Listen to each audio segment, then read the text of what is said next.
Hi, everyone. My name is Bruce, and today with me we have Janet from Another Planet and our guest critic, Six Nation 31 Kings. Hello, you two. Hello. Hey, we are doing some reviewing on a movie from director Simon West from 1999 called The General's Daughter, starring John Travolta, Madeline Madeline Stowe, Stowe. Mhm. James Cromwell, Leslie Stephenson, and James Woods. Now, there is a lot of interesting stuff about this movie that we want to discuss. Uh, First and foremost, before I hand over the audio here, the U.S. Army absolutely denies any participation or approval of this film. Yeah. It's in the trivia. They didn't want anything to do with it. They don't want anything to do with the film production. They the only correlation is that the U.S. Army uniforms and this movie's uniforms might look alike, and you might have some identical style sounds from some of the sets that were caught on film.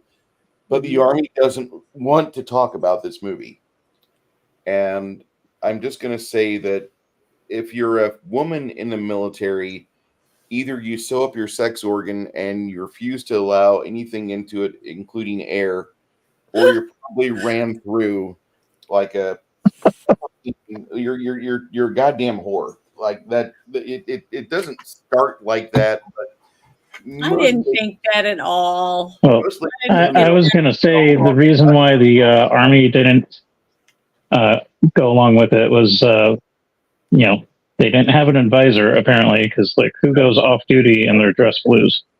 nobody goes off duty in their dress blues. There's a lot of other things that never fucking happen that this movie just puts on camera. Well, see, the thing But is, you got to realize not everybody that watches movies like this are in the military. Okay. Just like me. sure, I'm not a military I'm person. So not. little details like that. Yeah, but you know a lot about military. So you would notice things, but other I hang people, out with fun people. That's why. well, there, there, regular, there's yeah, but regular people that watched like the Captain Marvel movie, okay, that never saw Captain Marvel didn't realize that he didn't get his eye scratched out by a kitty, stuff like that. I'm just saying there's details that more other people wouldn't even notice. So just because we notice something, because I'm a military brat, you were in the military, that kind of thing, other people wouldn't. Okay, so little technical things like that to them, it would go right over their head. So it wouldn't it, I got affect. 300 hours of Call of Duty. So there. yeah. Okay, but you know what I mean. This Like this movie though, uniforms, badges, the way that the men act in the locker room, things like that. Most people would not notice the difference between that and any football game or anything like that. They wouldn't see the differences.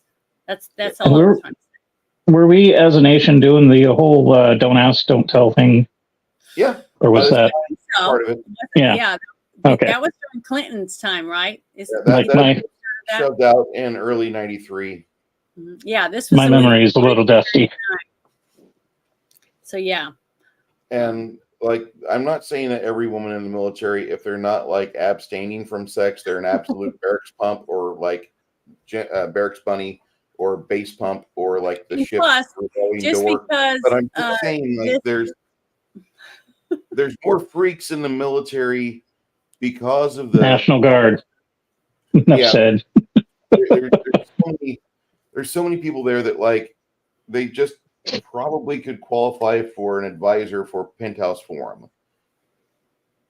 And well, I hate saying that, disparaging that, like women in military, but like this movie doesn't really raise the observational standard of casual people's mentality of women in the military, especially during the Clinton administration, which was, for a woman to get ahead, she has to get under the desk. Thank you, Kamala Harris, for giving young girls something to look up to.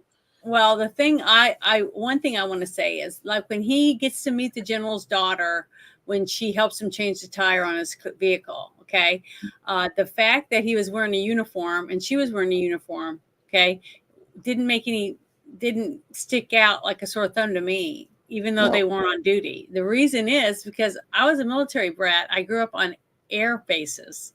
Everyone still wore their uniform. Lots of people had uniforms on, even when they went off base. Yeah. So seeing people in a uniform after work did not, I didn't think anything of it. It didn't take me out of it or anything. You know what I'm saying?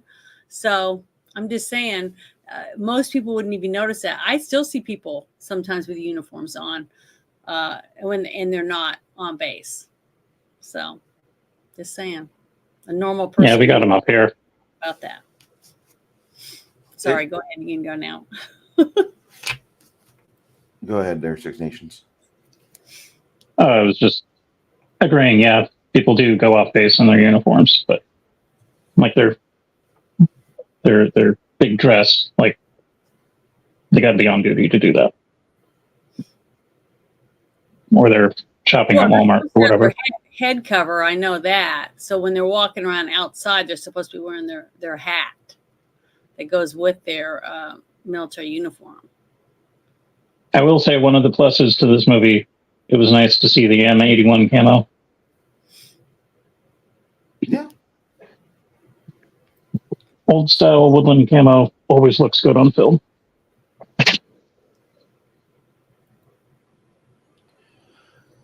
I like the way this movie starts because it feels like it's not the movie that we got. It feels like it's a summer blockbuster.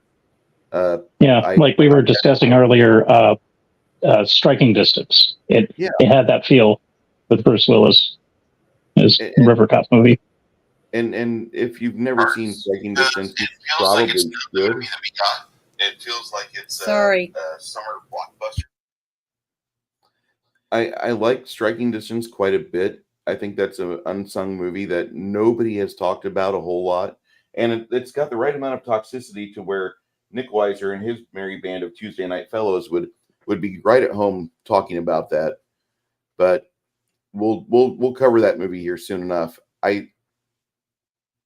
The first part of the movie is like a 3-minute action scene where somebody's trying to kill off John Travolta, and it starts off great, and then the cinematography gets kind of wonky, and John Travolta does some moves in there that it's not the movie this movie was not made by the same people that made the Bourne Identity films, which those hand-to-hand combats felt very lethal and brutal, and the ADR was at the right level to where you could hear the bone snapping just right when there was a bone snap. And you heard things like that. This here felt a lot more like this was a residual part of Con Air that wasn't used, which was one of the director's previous movies he worked on. And even though Travolta played a real convincing super or action hero in Face Off, in the first 3 minutes, something was wrong once he got in the water, and the way he was trying to move around or trying to navigate this, something just felt off to me. And he's tying the rope around the antagonist, and then it does like 7 or 8 cuts to show the propeller of the boat spinning, and you know how that ends. It started off great, and then like it kind of goes, it's that over the top thing that I was talking about earlier. Yeah, and it just slid right downhill for me. And then we get the rest of the movie. I had a different idea of what this movie was going to be like, and I was wrong. Well, I didn't see that at all. See, to me, the opening scene basically was trying to tell us who he was, what his job was in the military. And what I thought was interesting was the fact that he meets this girl. She helps him by giving him a tire iron and helping him, to change the tire on his vehicle, right?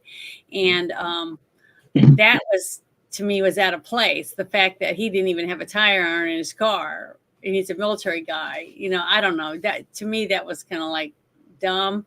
But I guess they wanted to introduce her character into the story before she was dead. You know what I mean? But to me, it was just too kind of hokey. The fact that she was in it that way instead of with some other character. Like maybe he went into the bar and she's in the bar talking to some other people and playing pool or something. You know, I don't know, something where it wasn't directly with him. To me, that was too hokey for me. That was too, I don't know. This didn't fit. Yeah, for those that aren't in the know, Yeah. The We weren't in movie the know. 'Cause starts out remember, with Travolta as doing an investigation for gun running, mhm. and then he comes across what's her face, General's daughter, Yeah, the who ends actress up playing tying the him dog. into the crime that this movie's based off of. So, But see, if he like went in, his like, original job was to go after the gun runners, and he gets sidetracked into this.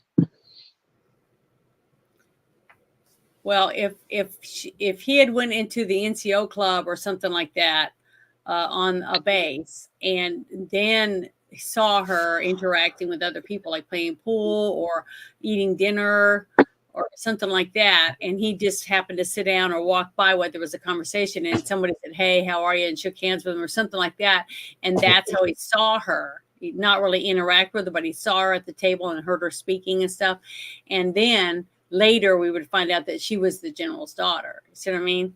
Mhm. That would have been more believable for the character, but for some reason they felt it was important for us as viewers to see her interact with him for some reason. I don't know why. To me, that was a little, whatever. Oh, hey, Jerry. Thank you for stopping in. He's over on X. But that to me was, I don't know. I didn't even know who she was, because she was just some good, pretty girl. That's what was it? They said she was a captain. Yeah. Okay, so she was an officer, and she's helping him change his tire, which was nice. I mean, it showed that she was a nice person. But later, when we get to see her arguing with him, or not arguing with, but basically when he comes into her office or whatever beforehand, you know what I mean? Yep. That would have been the first thing, instead of her changing his tire. Him just seeing her in the NCO club or something, to me, would have been more believable. You know what I mean? I don't know if that makes any sense to anybody else, but to me that was a little open, like shoving her into us into seeing them two having a relationship beforehand or something. I don't know. To me, it just didn't jive very well. It would have been more believable. It was almost like two different types of movies. You got the action thriller, and then you got the criminal investigation mystery type thing.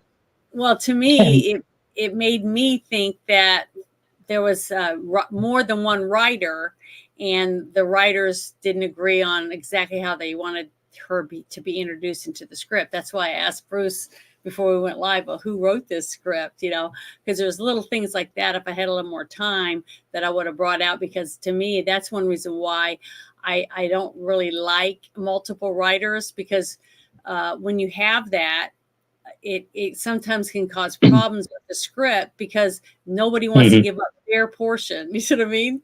They're all going to find. Like, it works good for sketch comedy, but if you're doing a movie, you got to have like a cohesive path to follow. This movie's like the three writers did not seem like they got along well. Like, this was a three-headed giant that the movie just felt disjointed for me in the first act. Well, that's because the puzzle's not fitting together properly. They're all wanting to get to a location, but they don't agree on how to get there, because they know the general's daughter's going to die. And now we got to figure out who did it. It was a whodunit type thing, but each of them had their point of view of how to get to the ending. And that's why I asked that at the beginning. I was like, who wrote this script? Because it seemed disjointed a little. There wasn't cohesiveness between the writers and for the director to let it stay that way. I don't understand that either, because for a linear film.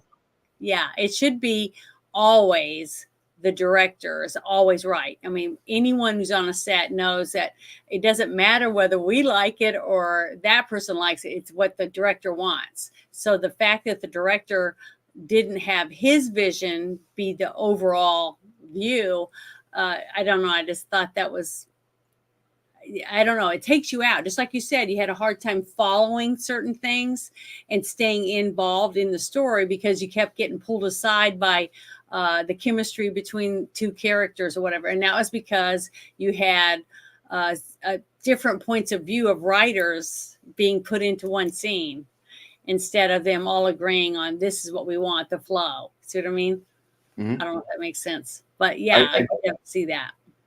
I had a real problem with just the disjointed feeling of it, and it felt like they were trying to almost emulate the disjointed or misaligned chronology, like what you got in 1994's Pulp Fiction.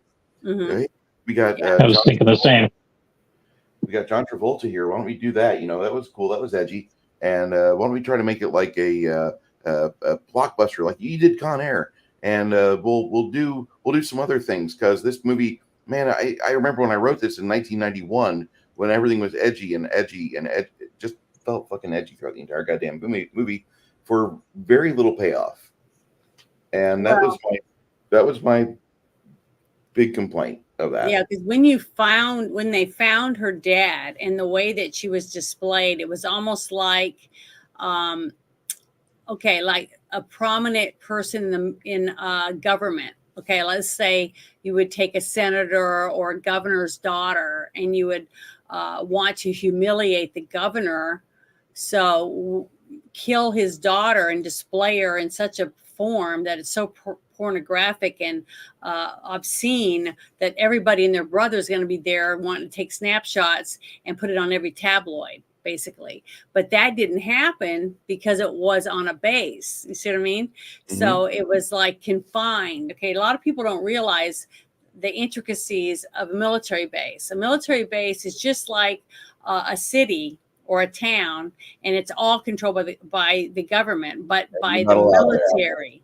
Okay, so you have everybody is in charge, knows that they all have to everything has to go through the highest member on the base. Okay, everyone knows their roles and it goes through the proper channels. Yeah, but it's stricter. Okay, it's way stricter than a city. Okay, you have a mayor and you have all the different stuff in a city, but you have other people like other prominent people that are rich, that have money, that have say on whether this is going to go this way or that way, and not just the governor or the mayor. See, on a base, you have the general.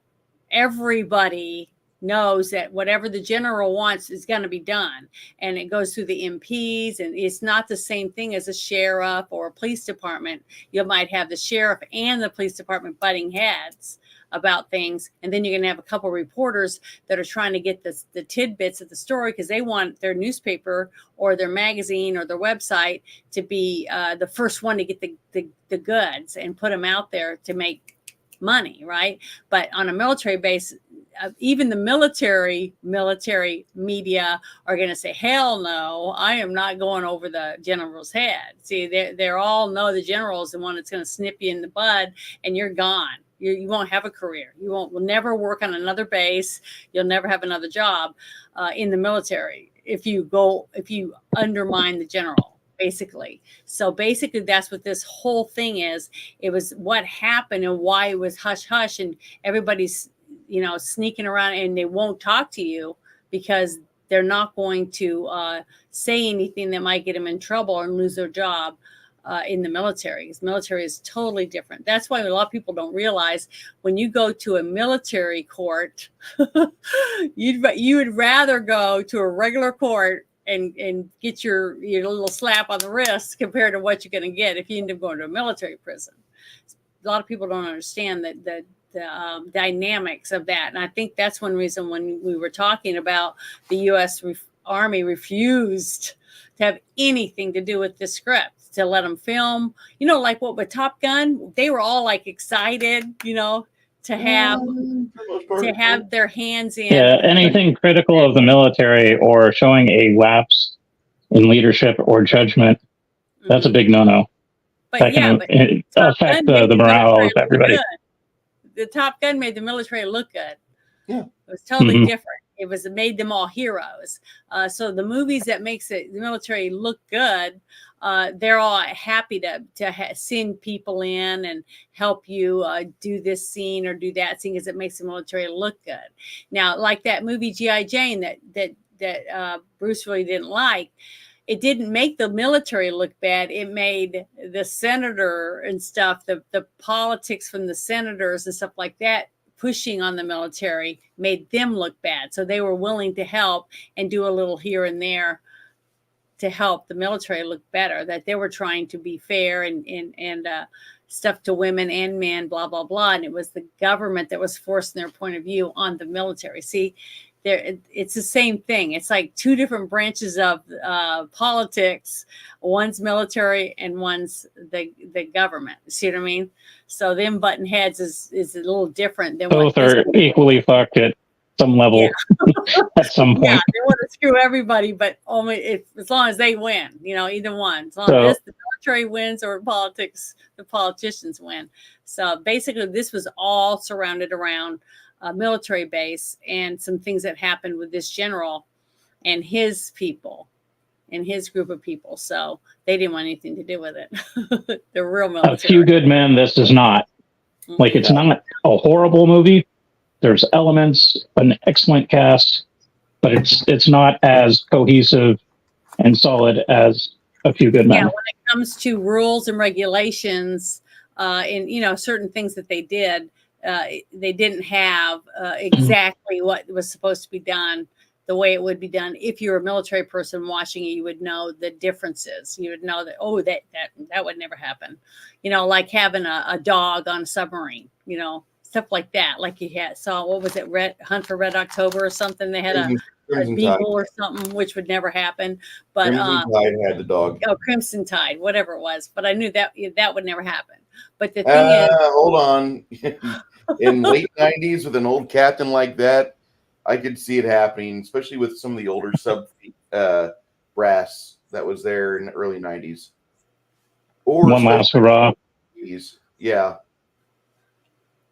Well, I don't think it would ever happen, but that's a military brat. But the scene where she is when we find out why she was such a slut and why she wanted to embarrass her dad, which was the general, when we find out what happened to her through her psychiatrist, a lot of people, some critics said that they thought the graphic nature of that scene was unsettling and that they didn't think it was really necessary to put it in the movie. To me, I'm glad they did it because it helped me understand why she was basically a nut, wanting to get revenge against her father because she blamed her father for not letting her get justice, basically. He made her shut up and not be able to talk about it. So she held it all in. And she just wanted revenge, basically, for what had happened to her. But I thought the scene was needed, and I'm glad they put it in there. I think it made the movie better. But a lot of people... It was brutal. Yeah, it was a brutal scene. But to me, it made me realize why she was who she was. Just like we always talk about, when we start out young, we do dumb, frivolous, stupid shit. We make bad decisions. We hang out with the wrong people. We drink too much, or we eat too much, or we do drugs, or we just make bad choices. But as you get older, you learn, well, I'm not going to do that because I'm going to lose my job or whatever. You start having consequences for your actions and you learn. Most people, I'd say 90% of people grow up and realize, I don't want to live that life. I want to have a family. I want to have a house. I want to have someone I love, and I want to have children. And then you try to do the same thing with your kid to teach them the way your parents tried with you. It's the same thing over and over again. But I just thought that they did a really good job in this movie to try to show us the character arc for the different characters. And I loved it. I thought it was very well done. I thought the actors were very good at the jobs that they decided to take, for these characters. All of them, because there was a lot. There was Timothy Hutton. There was James Woods. What was the name of the actor again that played the general? That would be Cromwell. That was, yeah. Oh, he was James good. Cromwell. And then the guy too, the actor that played his aide. I mean, he was kick ass for his part. I mean, there was just a lot of William really good actors in this movie. I No, mean, it was not a William Goldman. whole, Clarence Williams the third. yeah, he was so good. I mean, some of the scenes I got goosebumps because I felt for him. You know, I could understand the endearment that he had and the respect that he had for the general and being at his side for so long. And even the therapist, you know, the psychotherapist for the general's daughter after what happened to her when she was young, he was great. You know what I'm saying? It was so much rich acting experience in this movie. It just gave me goosebumps. It was so good. A couple times I was near tears, you know, wanting to cry because I could feel the emotion between the characters and how upset I got and how I felt for the daughter when I found out what actually happened to her. Now, I probably wouldn't myself personally went to the extreme that she did to embarrass him, right? When she called him on the phone and wanted to come see her so he could see her all sprawled out naked. Okay. And to kind of give him an idea of what she went through and why she was where she was, because she was at her wit's end trying to get her dad to empathize with what she went through, but he just wouldn't because he was a general. He wasn't going to show that because that's what they do. They train you to not give up information if you're ever captured. You know, if you get your fingernails pulled out, or beat, raped, nearly drowned, or whatever it is they do to you, to not give out the information. And that's where he was. The military isn't about feelings. Yeah. No. So that's what made it so hard, is to see that and feel bad for her. You know, you wanted to help her, but you know, she was wanting something that he couldn't give her. This movie for me felt like it had a really good cast, but I just didn't like the characters. Like John Travolta's character, not a bad character in the script, but it reminds me of like this. You're rubbing shoulders with people in a club that you don't belong to, and Travolta played a pretty interesting character because he should have never made it to Chief Warrant Officer 3. If you're going to be WO, if you're going to be a warrant officer, you're supposed to have a fucking college degree, and that's been in place for years, decades. And this movie's from '99. Not a whole lot changed in the few years that I had been out of active duty when this movie came out. Mm-hmm.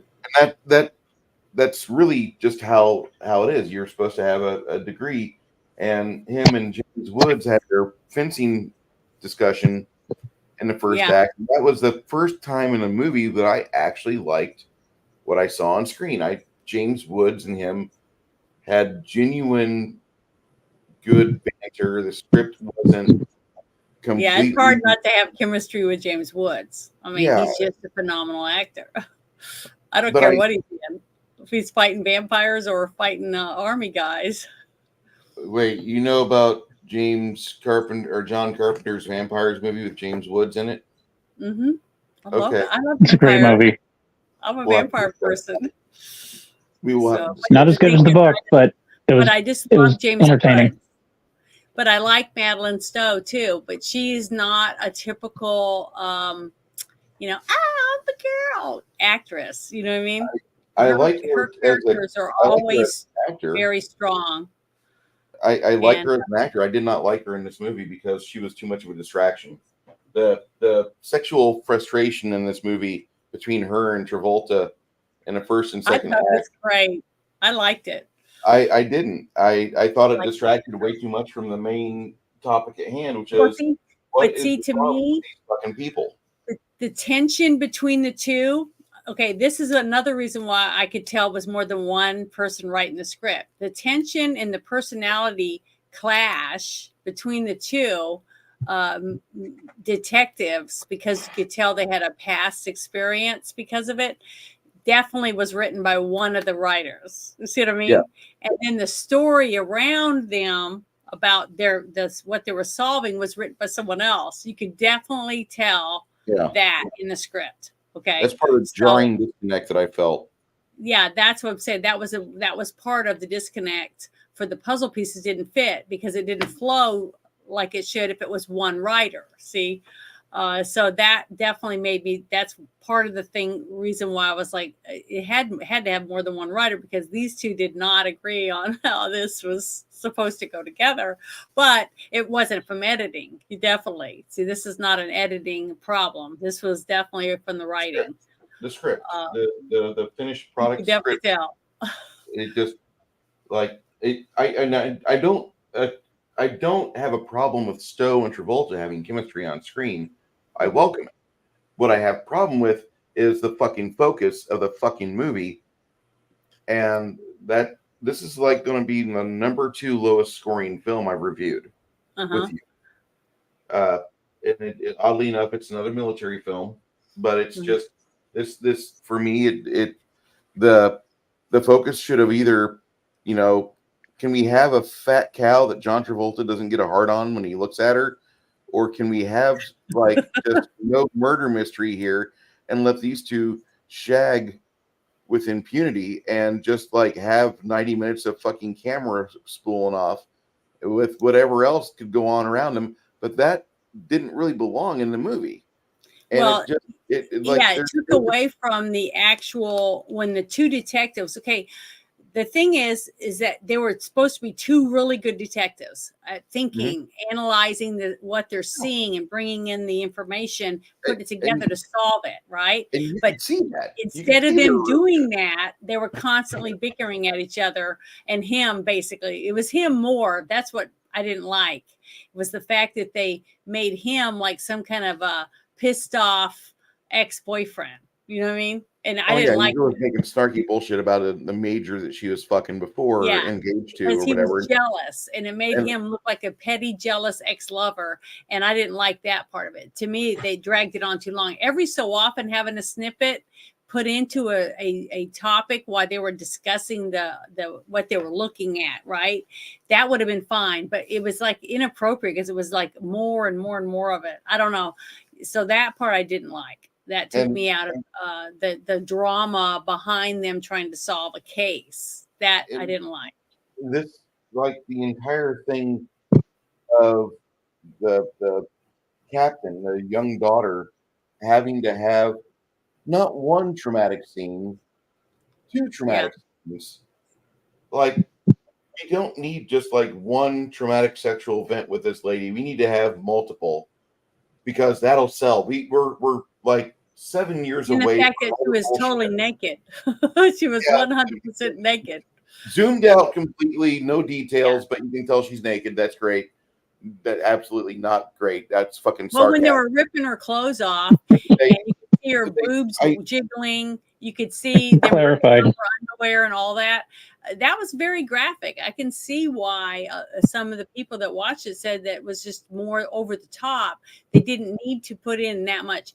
Now they didn't really even show penetration or anything like. They didn't have to. Okay. They just showed the guy between her legs and that kind of stuff, and that was it. But it was sad and heartbreaking. So I was crying. I got emotional over it because it was heartbreaking to see that. But I think I needed to see it as a person viewing this movie to understand where she was at and why she was adamant to hurt her dad, because she was so upset and she knew he was running for office and he was going to push the fact that women should be involved in these things, and she didn't agree.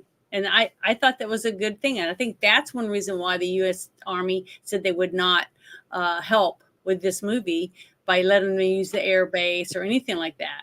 Yeah, they had to make a fictitious military spot in the world in Georgia to do the filming, which I don't think they filmed even in Georgia completely, but they made a completely fictitious base for their PSYOP bullshit that she was saying that she was in charge of. And in my opinion, I would think that the U.S. Army would not put a multiple rape victim in charge of such a sensitive fucking operation. They wouldn't. That's why they swept it under the rug. See, that's the whole thing. The whole thing, I get it, but like, at what point do you just stop trying to like go to Reveille and mealtime with the other troops and boss people around. At what time do you chalk up like, I have no more emotional hit points left, I need to go heal up and go fix myself before I become a liability to those around me, and I become Jessica Ryan or Saving Private Ryan Part 1. This entire fucking film just pressed every bullshit button in my goddamn head, and I can't stand I can see it. that from the first It's a fucking part. pastiche of like 80s and 90s cliches. Yeah, like all You got some good elements and stuff, but like they don't gel together properly. It's just there's something off about it. Hey, T-Virus Terrence, how you doing, sir? Mr. Mac Thompson comes in here. Good to see you too here today. He's getting ready to probably head off. He's going to go see Wolverine and Deadpool for the 4th time in an IMAX. Oh, I didn't see it in IMAX. I didn't have anything that nice where I'm at, but man, I would loved it. I thought it was good. I'm gonna watch it again. My daughter saw it with her friend. We talked about it this morning. It was funny. We laughed a lot. So I don't want to give anything away for people who might be watching, but I loved it. If you like Deadpool, Lonely Man in Arkansas, you better move now. You better make your move now on Sweet Young Thing, because I believe Janet is looking at riders and other associated moving vehicles.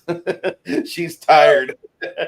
40 minutes to go get a bottle of wine. Fuck this. Yeah, it was tough. We don't have, because in New Orleans, I could go 3 blocks from my house, and I could sit in a theater, watch a great movie at IMAX, and have an alcoholic beverage. But while I was watching the movie, I don't have anything like that here. There's nothing. With this film, I'm sorry. Tri-counties suck. Just gonna say. Know, it does, but state might be free, but tri-counties don't make it any better. No. Yeah, there's still dry counties in the United States. Believe it or not. I like Cromwell. In my opinion, he's an absolute failure of a man, not even of like an army boss, officer bullshit, whatever he might hold in this esteemed fucking miserable universe that all these fucks live in. But yeah. Cromwell is such a fucking failure in this movie because he failed to protect his daughter on numerous times. Well, the whole thing is, what was sad to me was the fact that there was nothing anyone could have done when it happened. Okay. Except the guys that were doing it. Okay.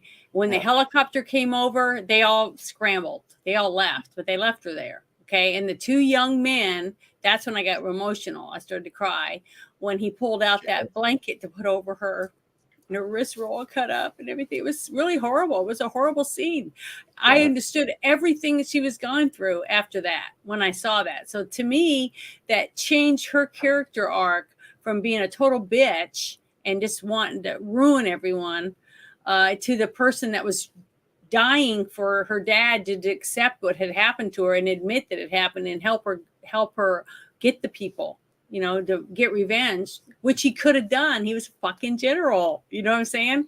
So I understood her whole thing after that changed for me. Oh. And then I wanted to know why someone murdered her.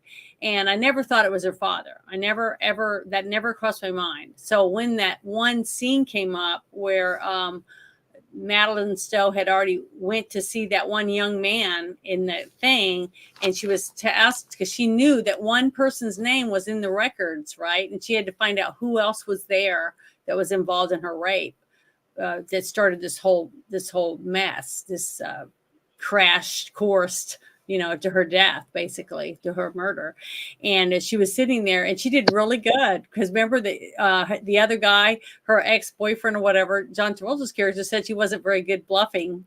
She wasn't very good at a bluffer, right? Mm-hmm. Playing poker or whatever, because he could see right through it. Now, maybe he could, but other people couldn't. Because she sat there and she was very not smug or a bitch or anything. And she was just nonchalantly saying, we've had great advances in forensics and all this stuff. And then when she pulled out the bag and she said, and she threw it and set it down beside him, and he looked at it and he's like, what is that?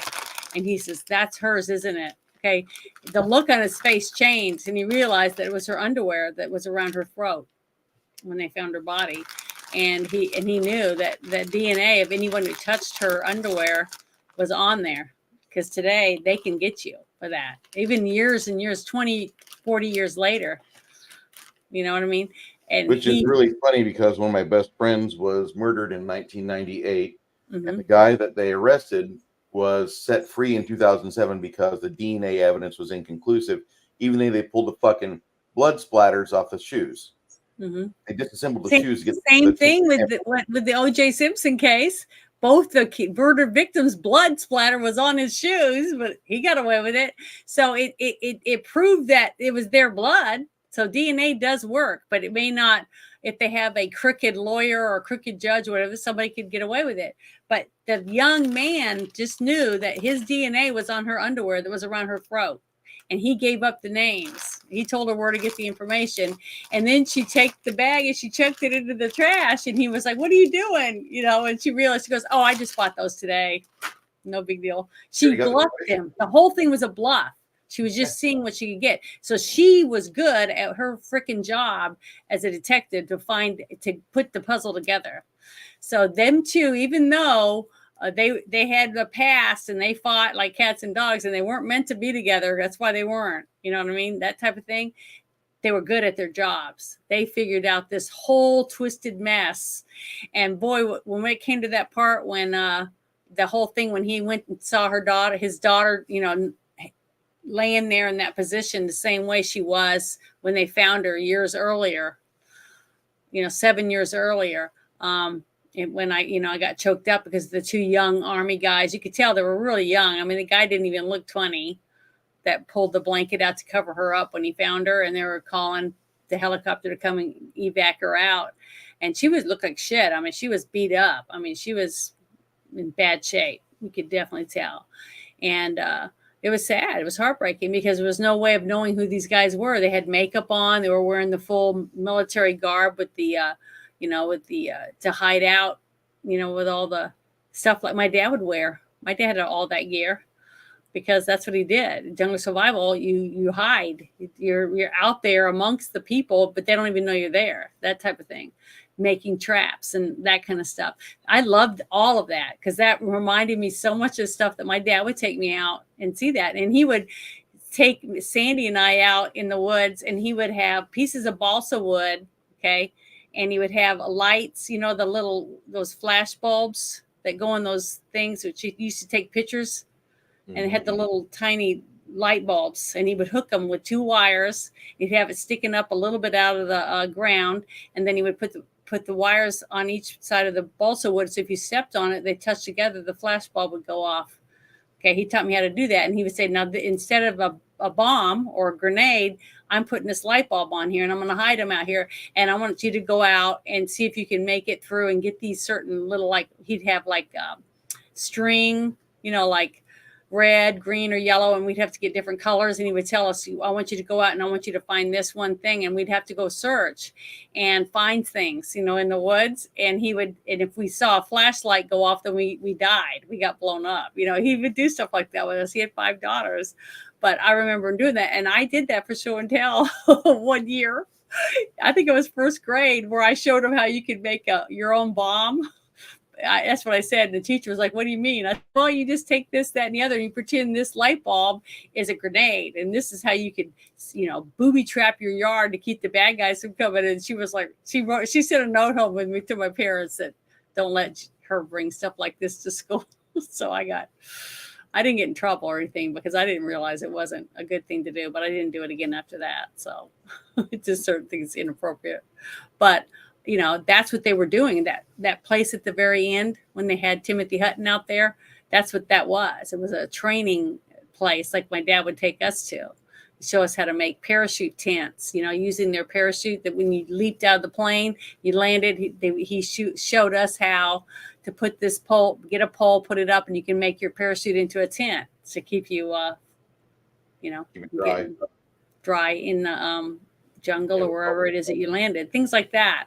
So I got to do all that kind of stuff. I was lucky, but I could see it. Even though they didn't have a professional helping them from the military. They had somebody that knew something about survival, because a lot of that stuff sure looked legitimate to me, even though it wasn't. You know what I mean? So, but it was good. I enjoyed it. I thought it was a Now, very this was intricate to this the was end. The tent pegs and the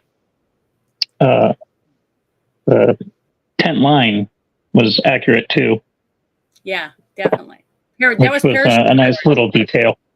That was Well, she had parachute cord around her, but the actual line was just a regular nylon line. Yeah, that she was strangled with was the 550 cord. Yeah, it looked like parachute cord around the underwear and stuff around her neck. So.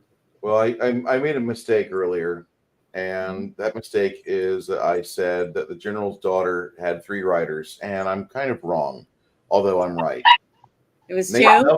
Nelson DeMille wrote the novel originally for it, and he made that, and it was made into a major motion picture with John Travolta.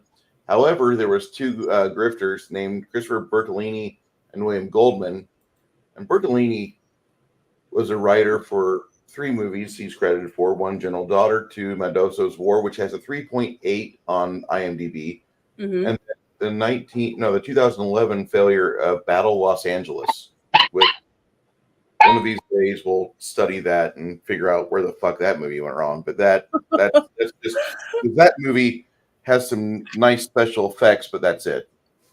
Good cast. You got to remember too, whoever when they were writing it, I think that they had Michael Douglas Jr. or whatever, the son of what was his name? I'm trying to remember. Was it Michael Douglas? Kirk Douglas? Kirk Douglas, I think, but it had Michael Douglas in mind for the character that John Travolta played. So they had 5 or 6 people that they wanted to try to rope into this, and all of them said John Cusack was supposed to be in there too as Brenner, I think. I know, but I'm talking about for John Travolta's character's part. Yeah. Okay, so the lead when they wrote it, that's who they were trying to get. And then when John Travolta knew that he got the part, he wanted his wife. He wanted his wife to play his love interest, the other detective, but they already said no, they wanted Madeline Stowe. So but I thought it worked out pretty good. I thought she was I just think she's a good actress. She's just not the typical bimbo actress. I don't know if that makes any sense, but she's very analytical about her parts. She played she had with what she was given, she did pretty good. It's just the fact that she felt like, to me, she was too much of a love interest in a movie where there was no need for a love interest. We needed I needed not with the subject matter, no. No. Yeah, all they had to do was have 1 or 2 little things between the two about, well, that's why I'm not with you anymore. Something like that. That was it. And that was enough to let you know that they were past lovers, that part. To me, there was too much banter when it came to that stuff, when they were supposed to be focusing on who done it, a big one, the general, the number 1 person on a base, and he was a military guy, and he should have thought about it that way. You know what I mean? But he didn't. He was more focused on his relationship with her. In this movie. Yeah, so that right there did take me out a couple times. That I thought it was like a little over the top. And then when she got assaulted by that one guy, and he was holding her down, and he was wearing the ring on his finger. She recognized the ring because she's a detective. She's gonna be a little more perceptive on different things about the person. That he was white and that he was young and his height and all these different things, and the sound of his voice. So I don't know. I just thought that was a little stupid, and the way he treated her. When John Travolta was like freaked out over it. I can understand why he would be, but she's a detective. I mean, I'm sure that wasn't the only time she's ever been shoved or pushed aside or whatever. She wasn't shot or knifed or anything. She was just pushed to the ground, basically, roughed up. Totally different than a different type of an assault. So I don't know. I just thought, to me, they made him too wimpish toward her. You know what I mean? they took his balls away a little bit when it came to her character. When he was a total asshole, he would get up in the face of a general, but he wouldn't do that with her. I don't know. It was lopsided for his temperament. It was a product of the times. Maybe. That's why we got the current stuff now in films. Yeah, I don't know, but I just thought that was a little. Maybe it's because of military brat too. You know, the number one person to be afraid of on a base, if you're in the military, would be the general. It had good actors. There was a couple of scenes that were good. Dialogue was excellent in those scenes too. But is it like the Kane Mutiny or Breaker Morant or A Few Good Men? No. Mm-hmm. It could have been. This movie didn't hit the mark.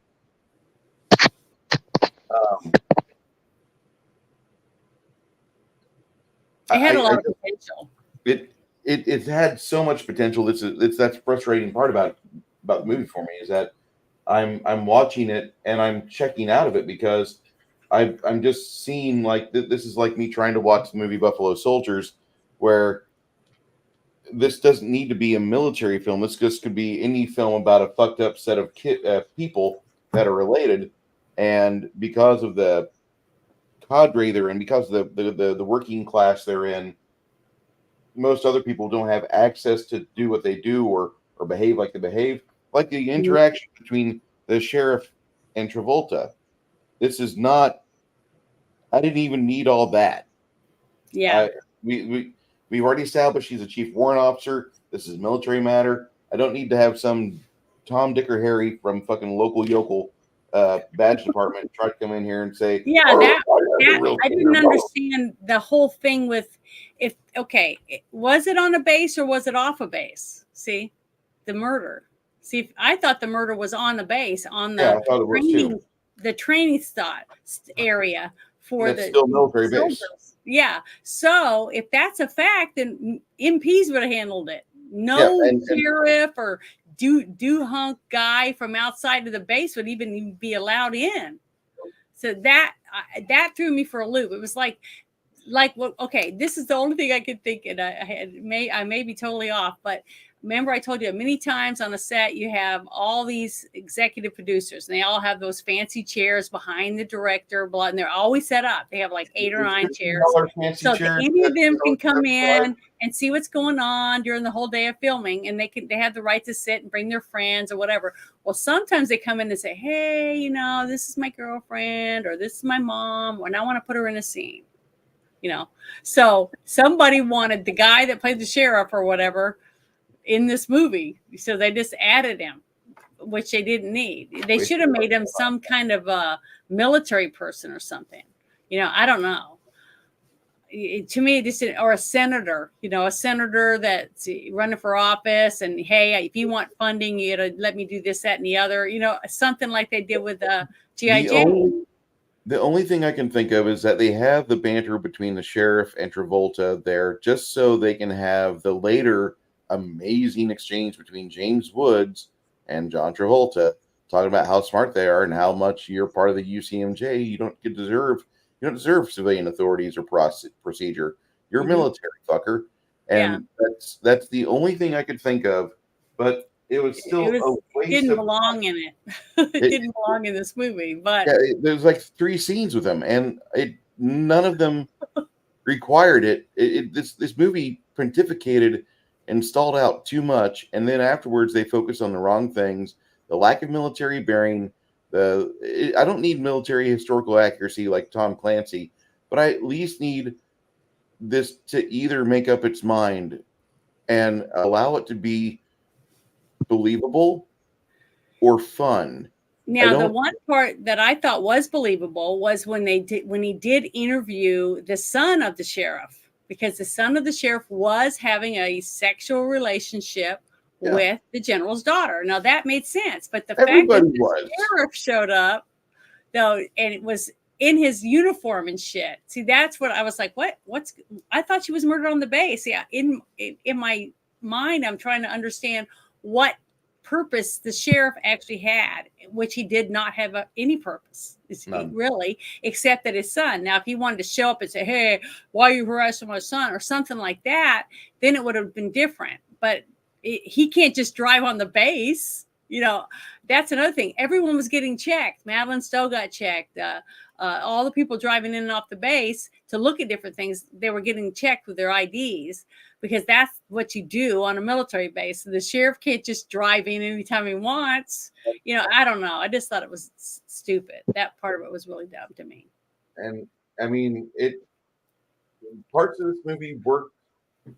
The minority of this movie worked together, like we've already discussed. It was the script writing that just doesn't mesh, and I feel like the novel might have been a lot better. Maybe I need to read the novel, but I really don't want to.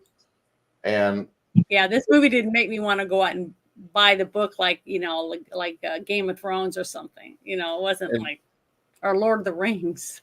No, and Peter Menzies Jr. was the cinematographer for it, and I didn't like the way he particularly did a lot of the shots in this movie, because a lot of them felt like as soon as they had the minimum requirements to shoot, they just ran with it, and it felt like more of a TV movie or of a high budget TV series than a feature film.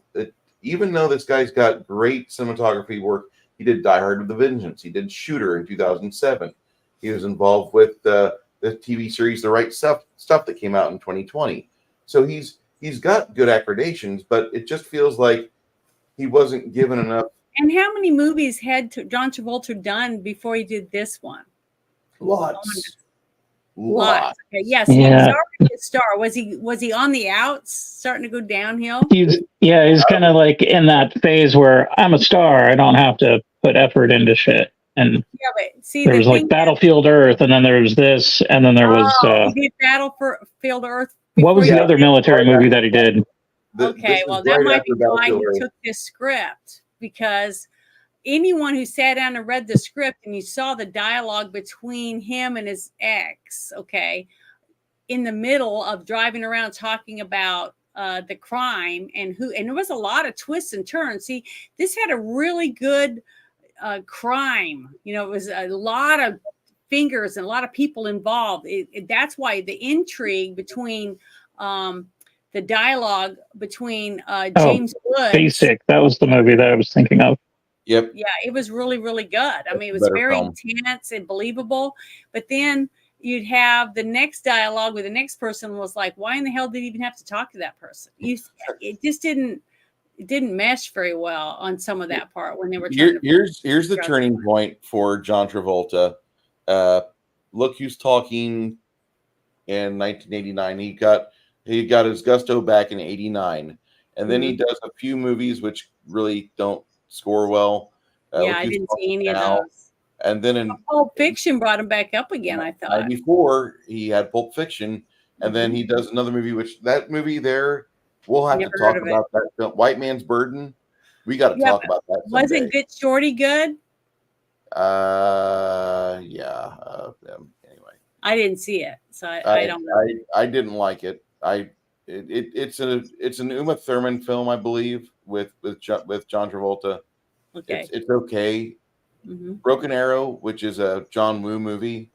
We need to do Woo Month sometime. Phenomenon. Michael. Was he the angel in that one? Yep.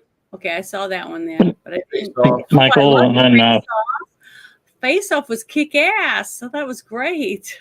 John Woo made that movie, not John Travolta. Good. It was a good movie. The Boy in the Plastic Bubble. But see, I was just surprised that he took this movie after reading the script, because there was so many plot holes in it and stuff. Okay, hold on here. They must have paid him really. In 98, we have this garbage fucking army movie that everybody seems to have a hard on for, called Thin Red Line. I've never seen it. So if you want to waste your fucking 2 hours like I felt like I wasted today, we'll watch the Thin Red Line.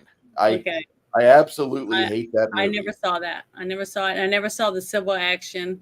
There's a lot of movies on that list I've never seen. Narration and the thin red line footage do not match up. Like, you know how my camera will show me, but then my mouth, you'll hear something and then my mouth moves 10 seconds later. Yeah. Well, that's the thin red line throughout the entire goddamn film. And it goes like 45 fucking minutes too goddamn long. And this is the start of his shithole downhill slide. Oh, okay. See, Battlefield Earth was, I heard it was accurate. IMDb is right for once. They're at a 2.5. Yeah. Congrats to IMDb for getting it right. Swordfish wasn't a bad movie. I liked it. And I love Swordfish. Don't see Battlefield Earth, just read Dianetics. Is Swordfish the one with Hugh Jackman? Yeah. Remember I was talking about that? Damn. Yeah. Getting to see him in the towel up on top of there with Halle Berry. I mean, it was a good movie. And I only watched it because it had Hugh Jackman in it. So he was hot. Gentlemen of Arkansas, if you wish to keep Janet within your local zip code, what you need to do is dress up like high school gym teachers. Yeah. Play golf, hit some balls on top of your trailer wearing a towel. Ooh, that was good. Damn. The Punisher is like, I hated that. That was good too. He was in a bunch of good movies. I can't believe he took this movie. I mean, well, you know what? Maybe some of the scenes he didn't really realize were going to be that bad or something. I don't know. Maybe the script felt seemed like a better. fucking TV movie that was on some Wednesday night that nobody remembers. And yeah, I never saw Bad Actress either. I wanted to say this movie had like an interesting concept to it, but I think I'm thinking about a different film with Meg Ryan and Denzel Washington. I wanted to like Ladder 49. I wanted to like Be Cool because that's the sequel to Get Shorty. Bad Actress, I would review that entire series. You all know I crush on Christy. Dropping her fucking I name. Never saw that. This is the best version of Kirstie Alley we got because we got her at her most absolute vulnerable, and she's funny as shit. She's funny as fuck in that show, and it's just maybe some people are like, "Oh my god, Bruce, you find the fat shaming humor to be funny?" Yeah, I found it really fucking funny, and it was great. Well, she wouldn't have been in it if she thought it was degrading. Yeah, she used it as a motivating factor to improve herself. Yeah, I think so. Bolt. He was in Bolt. Though. And a few of us are from a different generation than the current generation of filmgoers. Yeah, she was gorgeous. Yeah, post 95, it's a different vibe. Yeah, but you know what? I really couldn't believe that when I saw Kirstie Alley in a couple of things when she was heavy, I couldn't believe it was the same one that played that young Vulcan in Star Trek. I was really surprised because to me she didn't look like the same person. Not everybody has your genetics, Janet. Some girls grow into their titties. No, I mean she just didn't look the same. She was really young when she made the Star Trek movie though. She was the audience character in Star Trek II Wrath of Khan. Mm-hmm. She really was. I mean, this is ravishing as she is, in my opinion. I love her too. Both of those actors. That's some good actors. Is this from her show? This is her show called Christie from 2013. Oh, I never saw it either. John Travolta played Mickey. Whoa, Travolta with hair. Good God. Well, it was a toupee, I'm sure. Yeah. Weave or whatever. But you've got these really good things that he's been in. That's my earbud. Oh no, earbud's gone. I just can't stand the fact that like he did this movie. This movie is such a frustrating. To me, the movie really wasn't that bad. It was just some of the it was like I said, it had two different writers. It was like something was written by one person and some was written by someone else. It didn't flow, like it was in between like let's say Top Gun, like you mentioned earlier. Top Gun, it was a good action flick, but it had military advisors and it was pretty believable. And then you got like Navy SEALs, which was just like pure 80s, 90s schlock. action adventure, but it was fun. Mm-hmm. And they were trying to do the over the top action and meld this weird like thriller mystery shit into it.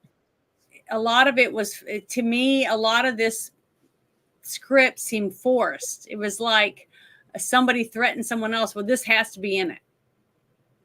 I don't know, something like that. I don't know. I wasn't involved in it, but it just seemed, some of the parts seemed forced. Like that movie Powder. Okay. I really liked it, but the whole thing would have been so much better if the director would have listened to other people. You know what I'm saying? It was like the director wanted everybody to see his vision only. He didn't take anybody's input at all to change where he was trying to force it to go, when it could have had so much more people wanting to watch it over and over again with a happy ending. But that's not what he wanted. He wanted him to have enlightenment or whatever it was. Yeah. So, yeah. And sometimes it hurts a movie because the director is like stuck up or whatever and doesn't want to listen to anyone else. So, but this one, feet first like and a wood chipper. The director was letting the writers have more say over the movie than him. I don't know if you guys see it that way or not, but to me, that's because it was kind of jumbled when it came to some of the parts, the way they put together. And honestly, this had a really good editor because they did the very best they could with the story and to make it flow as best as they could, from what I could tell. Yeah, could you imagine if it was like a crap editor? Oh man, it would have been. We wouldn't have been able to make heads or tails of any of it. I mean, honestly. So this did have a good editor, whoever it was. You could tell they did the best they could with the pieces they had to piece it together, because it really did have a lot of twists and turns in it. I couldn't figure out who it was. I honestly thought it was going to be the General's aide. I thought it was the General's aide. I thought it was the General's aide. There was other times where I thought it'd be somebody else, but I kept coming back to that. And then at the very end, when he's starting to confess things, and then you get the James Cromwell slight backhanded confession there, it just, okay, well, that kind of makes sense. You guys are really fucked up. Why? If you were in the civilian world, if these guys were civilian, do you realize how much they would be in a trailer park, alcoholic or using meth?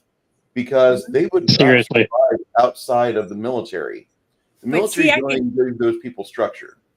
And another thing is that any person, regular layman guy or woman or family that saw this movie, what do you think they think now about the military? There's a reason why the Army refused to have anything to do with this. Yeah, any normal people that didn't have any relatives or knew anyone that was in the military saw this and saw how the military runs things. Shit, I wouldn't trust the military for nothing. See, so I don't know. It was kind of scary when you think about it that way, for a person who wouldn't know anything about it. Wow, I can't believe that they have that much power. They can just, it's like they rule with an iron fist, basically. And which is what they portrayed this guy as. Even his own daughter was just a piece of meat to be pushed aside. A crap father who was a crap general who was trying to maintain his image and power. He didn't do anything to help his wife. She passed. And then he doesn't do anything to help his daughter. She has MST 2 times at least that we see in the film. There's like, the guy's a goddamn failure. Yeah, and he'd be a perfect politician, especially in today's fucking society. They'd hail him as a hero. Look at this man whose family went through numerous trials and tribulations, but he's stunning and brave. It would just pinned another star on him. Yeah, it was terrible. And I like that one line though, when Travolta said, I'm going to put that in my report, that you sacrifice your daughter for another star, basically. I liked it. I thought it was a good line. I mean, this movie had so much potential to be rah, it's kick some ass, get these badasses out of here and get her some justice. That's it. That's what I was hoping was going to happen. And it ended up being at least one frag. It ended up all being some lame guy that was porking her on the side, cheating on his wife, and he was jealous because she was having sex with all these other people, and it was none of his fucking business. I mean, he had a wife, and a family. I don't know. It just was disgusting. I thought the whole thing was disgusting when you found out who the killer was, and he ended up being a coward and killing himself and trying to take people out with him. I don't know. I just thought, it had a good ending though. It was a good story. It was really juicy, lots of twists and turns. It's just that it's sad because you had people basically fighting each other to have their part of the story be the most important part or something, instead of the overall story being the most important part. I'll show you the part of the movie I like the best. It was not the bouncing Betty. Actually, it is about Betty. Not for me. That CGI just Yeah. It's the best part of the movie for me. I didn't say it was good. It's like, oh, it was intense. I thought it looked like it was supposed to be 3D. They tried making it 3D, but it doesn't even get the gravitas of a good Canon film. Like I hate to say that. Like if I saw that in '99, maybe. I don't know. There's bad CGI and then there's bad CGI, and this is when they the did bad. Overview, when you go up and you see the naked girl on the ground there, why are we seeing that when she's not there? Say, well, why is that part in there? That was another thing I wanted to ask. Well, is it because he's remembering her there? So they took a memory and put it into the scene. Yeah, here's the reason why you're doing this. Here's the reason why you failed up at this point. And that's the only thing I think of that why they did that the way they did that. I just see that to me that was an editing mistake. From what I could tell about the scene that we were watching, it was them three on this training area with the mummies, the dummies all around for shooting and different things like that. Because basically, you're training your soldier to make it through this maze of dangers, and they would have specific things they would have to do, like make it through the minefield, be able to shoot the targets, whichever targets they're told to shoot, things like that. And then all of a sudden they do an aerial shot and you see her body out. She's not even supposed to be there. She's already at the funeral home and stuff, so I don't know. I thought that was an editing mistake. That one scene that you just showed, it's in the movie. So it made it to the movie. So to me, that one thing wasn't supposed to be in that scene. Unless it was supposed to be a flashback and he's remembering her or something. I don't know. I think he's remembering her right before he. Such a fucking. Go ahead, guys. Talk. I'm just saying it had so much potential for me because it had a huge group of wonderful actors in it that did great jobs, the best they could with the part that they had. Okay. Had lots of twists and turns. The story was really intriguing. It's just that there was certain things in it that the way that they put it together and the writers put it together, it took away from being drawn in. You're drawn into a character, you're rooting for that character, or you're hating that character like you're supposed to. Because at the beginning, after we saw her change the tire and we started finding out more about her, and then we got to see the porn videos that she made. The porn videos she made were like that kind of was the gravy on the nasty mashed potatoes I didn't want to eat. Yeah, that could have been left out. When they stood there and watched some of it, and you saw her grinding on the guy and then beating his face and doing all these different things, we didn't need to see all that stuff. Yeah, now, to me, I needed to see her, what she went through. That scene to me was important. Okay, for me as a viewer. But the nasty shit that was going on in that basement. Right. I didn't need to see all the detail that they put in. All you had to see was, see the bed and you see her and then turn it off. We already knew that she was into S&M and bondage and whatever else. You didn't see the strap-on dick that was the size of a small child. All that stuff, we didn't need to see all that stuff. But the thing is, that might have been part of the stuff that they were griping about, not just the scene with her. But I got emotional when I watched the scene with him ripping off her clothes and and out in the middle of nowhere with no help, and she's tied to the ground. She can't move. She can't defend herself. And these guys are acting like animals, basically. Cowards. It Doing was super graphic covered. without being super graphic.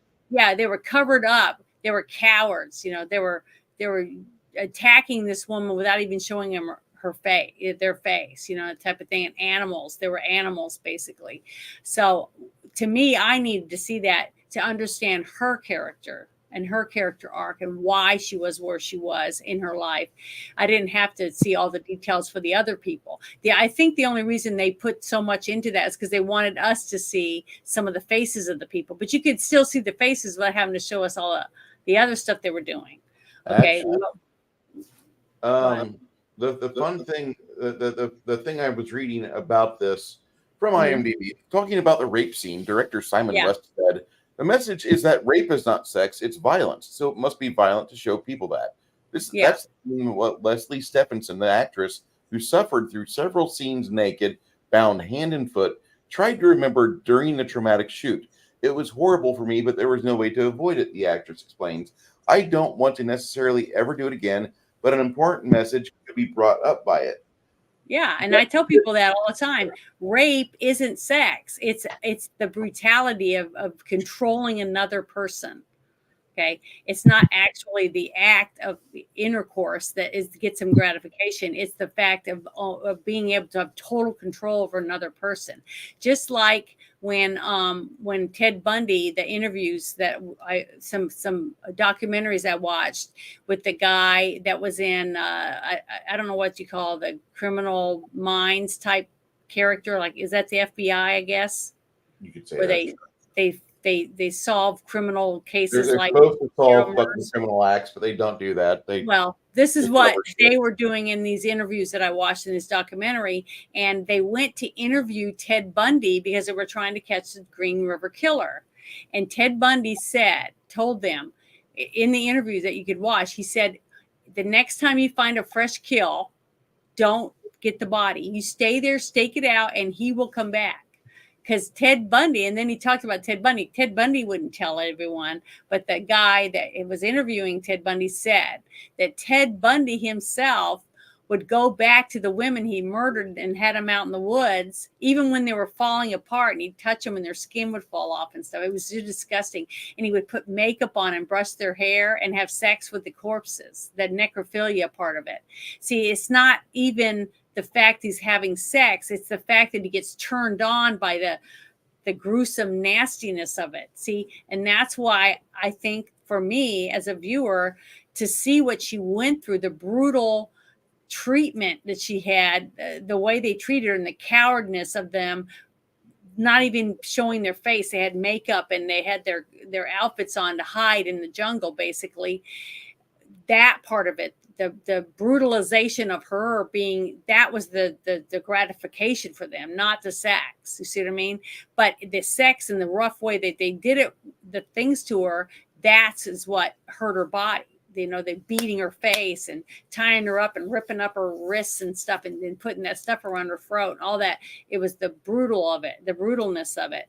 That is where they got the like he was holding his gun and jacking off on his gun, that animal quality. So that's basically what I got from the scene, and why I understood her her problems she was having in her mind because of what happened to her, and the fact that her father wasn't going to help her. As a general, he could get anything done he needed to find out who these people were, but he didn't. He just went hush. He just pushed his daughter aside, and I could see why she snapped. It was her psychosis. She snapped after that, and all she wanted to do was get revenge against her father because of it. So all of that made sense after that. That's why that scene was important. Now the other stuff, you didn't have to go into so much detail on that. So little things like that, to me, is what hurt the movie more, and it could have been so much better. This could have been a blockbuster, I think, if they'd done it better. If the guys and girls in the chat want to discuss their gripes or praises about the movie, okay, critiques, go ahead and put your scores and your thoughts of this movie the general's daughter in the chat because I need to be distracted from my own thoughts. You know what we're watching next week, don't you? You haven't told me yet. You know Six Nations? I don't remember. I remember there was a whole bunch of movies plastered. Yeah. And I was like, oh, yeah, that looks good. And then, like, Is my this brain the one farted. about the documentary type thing? Nope. That's going to be, I believe, September. Okay, I'm excited about that one. When you get back, What are we watching What are we watching next Sunday? Sunday, we are watching Caveman from 1980 with Ringo Starr. Oh, sweet. Oh, yeah, good comedy. Okay, I'm excited about that. Good I've movie been for wanting once. to watch that for a while. It's gonna be good. Been waiting, been discussing this, been talking about it, hemming and hawing over it. It's about fucking time we get into it. And we need having seen it since the 80s. Yeah, we need a good God. comedy. It was on like Showtime or HBO. I think it was at my cousin's house. I saw it on HBO the first time because I'd never even heard of it. And I was like, Ringo Starr was in a movie that wasn't about music. It's got everything. It's got, dinosaurs, cavemen, hot cave women, dinosaur turds. Yes, huge dinosaur turds. It even has gays in it. So see, it's a movie for everyone. Movies before kissing ice cubes. It's quality. It was great. Matt Thompson points out that lawful evil agencies, or excuse me, law enforcement agencies do that. The FBI is most prominent in doing the wrong things. Yeah. Yes, they are. Caveman with Shelley Long is her name. Yeah. Classic film. We'll be watching that in Discord next Sunday about. That's right. Shelley Long is in it. And what's her name? The real good looking Barbara Bach. Ringo Starr's wife. Yeah, she was hot. She was like the our version, I guess, or the later version of Raquel Welch. I'll take it. I'll allow it. Yeah, she was very beautiful. Or still is. The whole time they've been married, I think she looked really good because I thought it was great. And who was the guy that played the mean caveman? Wasn't he the one that was from Popeye, the movie Popeye? No, you're talking about Paul Smith, who played the Beast Raban in Dune. The guy you're thinking of is John Matuzak. Okay. Who played the big guy that broke the leg and gave it to two different people? That guy. That's John Matuzak. Oh, okay. Because see, I was thinking. Sloth. Oh, that's the same guy from there. He played Sloth. Yeah. Okay, because I just thought he was great. He was funny. His facial expressions and stuff for the caveman, because they didn't really have to have much dialogue. Zug zug, stuff like that. 7 words in the entire movie. It's awesome. It's gonna be fun. Yeah, I'm looking forward to having something fun to watch.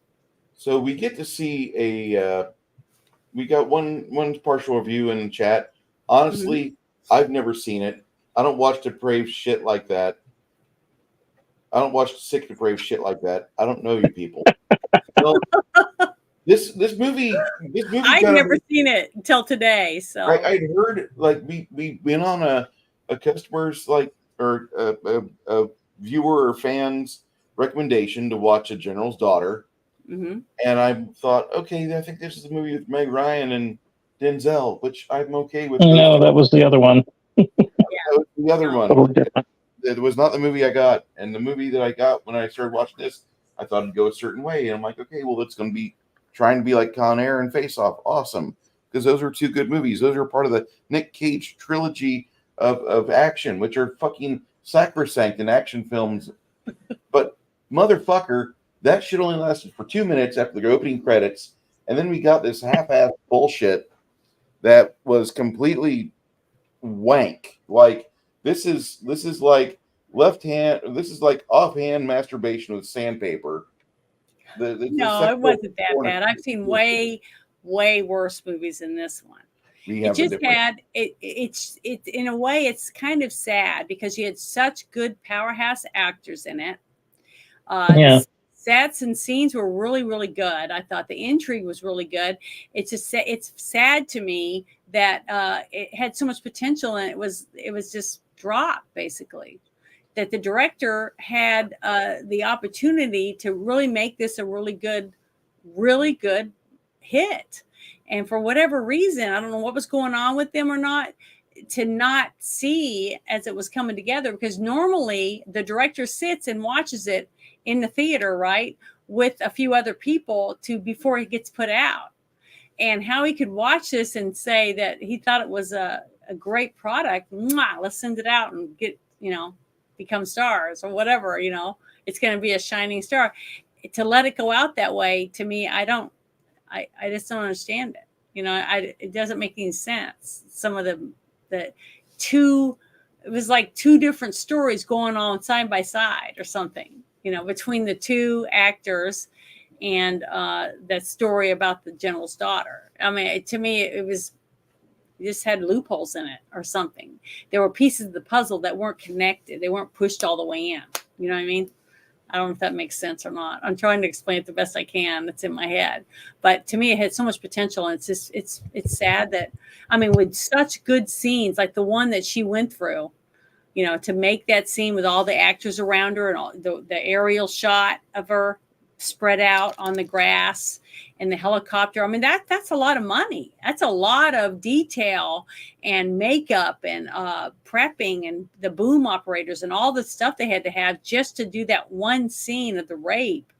And it was so good. It was so clear and vivid, and it was well done. It was believable. I was in tears, basically. Very distraught after watching that one scene, and to see that lost, amongst the jumbled pieces of puzzle, because the director he just lost me after, in some of the scenes. I was like, it wasn't cohesive. You know what I mean? So to me, it was sad to see that, because it had really good. I think we got like a general consensus here of the lack of a solid script. Yeah, what was the name of that movie? The one about the Ice King guy that was trying to kill everyone. Fire and Ice. Yeah, Fire and Ice. See, that was the same thing. The beautiful work that these people did was just beautiful, breathtaking art, right? Got the shit out of it. And then to have the nowhere story, behind it, to me, it was a loss. To me, it had so much potential, and it was just dropped for some reason.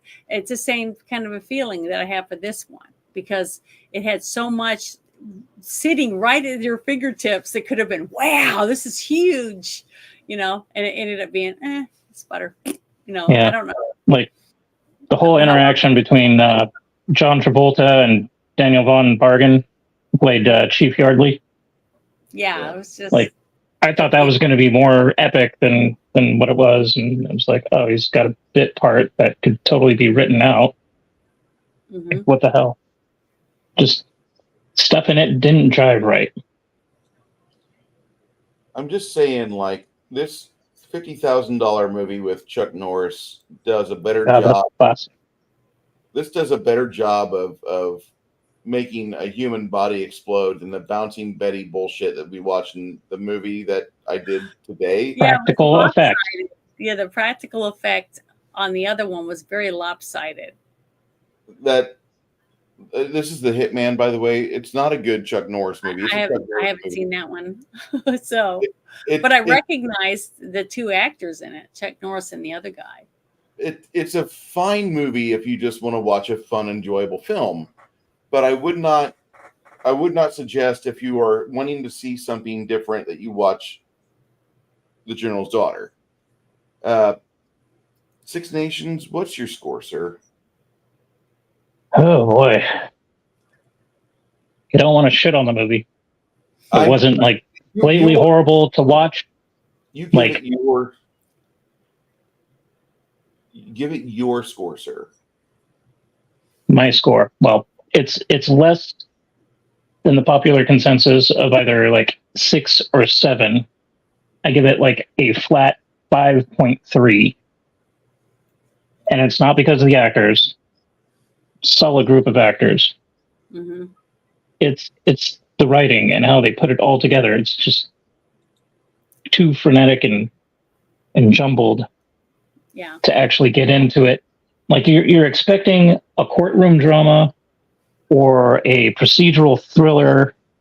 Then there's the action, and the action was like cool for a few minutes, but then you're just left hanging like, okay, like where's the rest of this? What's going on here? It's like they took a pastiche of everything that was cool in the 80s and 90s of all these blockbusters or just really good films that people enjoyed, and then kind of threw it together and go, this is our take on all of this. And it didn't quite deliver. It's one of those movies that you got it on Saturday morning, you're cooking breakfast or you're doing your chores, and it's on and it's in the background, and you look, there's a scene that I can dig, cool. And then it just turns into fluff.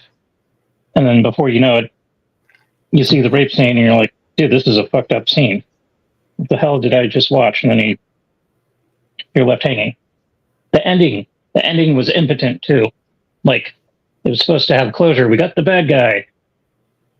But no, you didn't. Because the guys that did the initial rape, they're still out there. They didn't get fragged. They didn't get thrown in jail.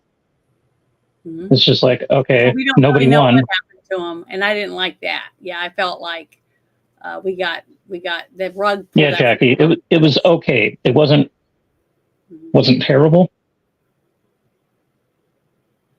It was middle of the road. Mm-hmm. Okay. The same way. And if people have discussion, like Jackie says, it was okay, literally. Go ahead, guys, throw it out there. Janet? Mine, I was going to give it a 5.5 stars. How many stars? 5 out of 10. Okay. Like I normally do. But this is one of the lowest scores I've ever given a movie. I think, no, I gave Cowboy way lower one. But the thing is that, and it had nothing to do with the acting, because to me, what the actors were handed, they did phenomenal with what they had. Okay. Some of the dialogue was longer than it needed to be. It was like they added a few dumb things, like between for the relationship stuff, which to me was not needed, in the scene. For why they did it. I think they did it for laugh value or something. I don't know. Because to me, this wasn't a movie to have, it wasn't a dark comedy. You know what I mean? It was a drama, thriller. Okay. You didn't need all the slapstick jabs. I don't know. To me, that's why I felt like it was more than one writer, because there was just stuff in there that didn't seem like it was supposed to be there. And that was like, because they were fighting. We're both on the ticket, we're both, our names are going to be side by side and same size as the director, because we are the writers. So my stuff better be in there. I don't want all my stuff edited out, that type of fighting, bickering or whatever. I would like to know more about that if I could, but it definitely wasn't editing. I thought the editing did really good considering the jumbled upness. And it was like pieces were put in and they were forced in, and then other ones were left out, not pushed in. I don't know. It was uneven. Definitely, this movie felt like it was pushed in. Yeah, it was. It didn't flow. It didn't have a good seam. It was very bumpy. But the actors weren't the reason for it. I thought they did a great job for the casting part. Did a good job at picking the actors to portray the character. The girl that played the general's daughter, I thought she was excellent. Leslie she seemed like a snotty brat for a little bit there. And she was a pretty young, and the part where she was getting abused, and at the end when she's laying there with her eyes open and they're getting ready to lift her up, put her in the helicopter, I was crying. It was just heartbreaking to me. And she did a great job. The actress that portrayed the general's daughter. These cast members here are fucking great. Yeah, they were good. James Woods was great too for his part. Yeah, and being there dead with his head blown off, he was great. That's the one part about this movie. I've seen a suicide before. The cat walking around in his blood. Oh, it was just gross. I've seen a suicide before, and I've seen what a 45 can do to a human skull. And I've seen there should be the powder burns there, but the head should have been more exploded. Like, no offense, but I don't want to recognize James Woods after he's done a headshot wound with what I believe is a 45. Maybe I'm wrong, and I just didn't pay attention because I was already checked the fuck out of this movie. But his head should have been mostly deformed with like a little bit of nose and cheek left that you could tell. Yeah. But you have to like gather the teeth up and then try to reassemble a jaw to get a fucking proper ID. That's just my own thought. And that's one of the parts of the movie that I thought was like that's not how that goes. Well, see, I mean, the it's thing not is, as bad as I didn't notice that. I it's not didn't. as bad Bruce, aren't you confusing that for a 9mm? Because like when a 9mm hits the lungs, there's like no torso left. Oh, I know, right? I mean, there should be no there. We all saw. Well, how did you know it was a And 45? and if you got that shoulder thing that goes up, my God. So, I mean, this wasn't nearly as graphic as it should have been on that one spot. They made sure to put the graphic shit everywhere else, but the parts that I fucking wanted, which is the goddamn gun scenes, like the fucking suicide and the fucking bouncing fucking Betty. Yeah. This shit. Yeah. This is the worst fucking movie I've seen since G.I. Jane. I And thought there it was sad though when you had them walk up the door and you could hear the music, bam, bam, bam, in the background playing. And then you see the window and it's vibrating. See, they put so much detail in lots of scenes that made it really, really dramatic. And then they ruin it by a piece of dialogue that just didn't fit in it. You know, things like that to me is why I had to give it a 5.5, because the windows vibrating, because it was building, because then you could see movement in there, but you didn't know if somebody was stabbing somebody or beating somebody up because it was so loud you couldn't hear. But then all of a sudden you see the cat jump up and it's scratching on the window. What a cute kitty too. They got the kitty to do that, and there was blood all over his little paws. I was like, oh my God, you know, and I didn't know who was going to be dead. And then he busts in the door and they go in and they have to go through the whole house trying to find out where he is, with the music just blaring. Where do you keep your record player at? You know, we got to do the whole tour. Nope, not the bedroom. Nope, not the guest bedroom. But see, that's not what I'm the guest saying bathroom. though. But the window was vibrating, so you knew the speakers had to be near where the window was. At least you'd think that. And they're going through the house because they don't know who's in there or what the crime is, because all they see is bloody paw prints, and they're following the kitty going back to his daddy, you know, that's dad, and you see the cat go to him and rub it on his leg, just like a real cat, like it was his pet. I just thought that whole scene was really, really well done.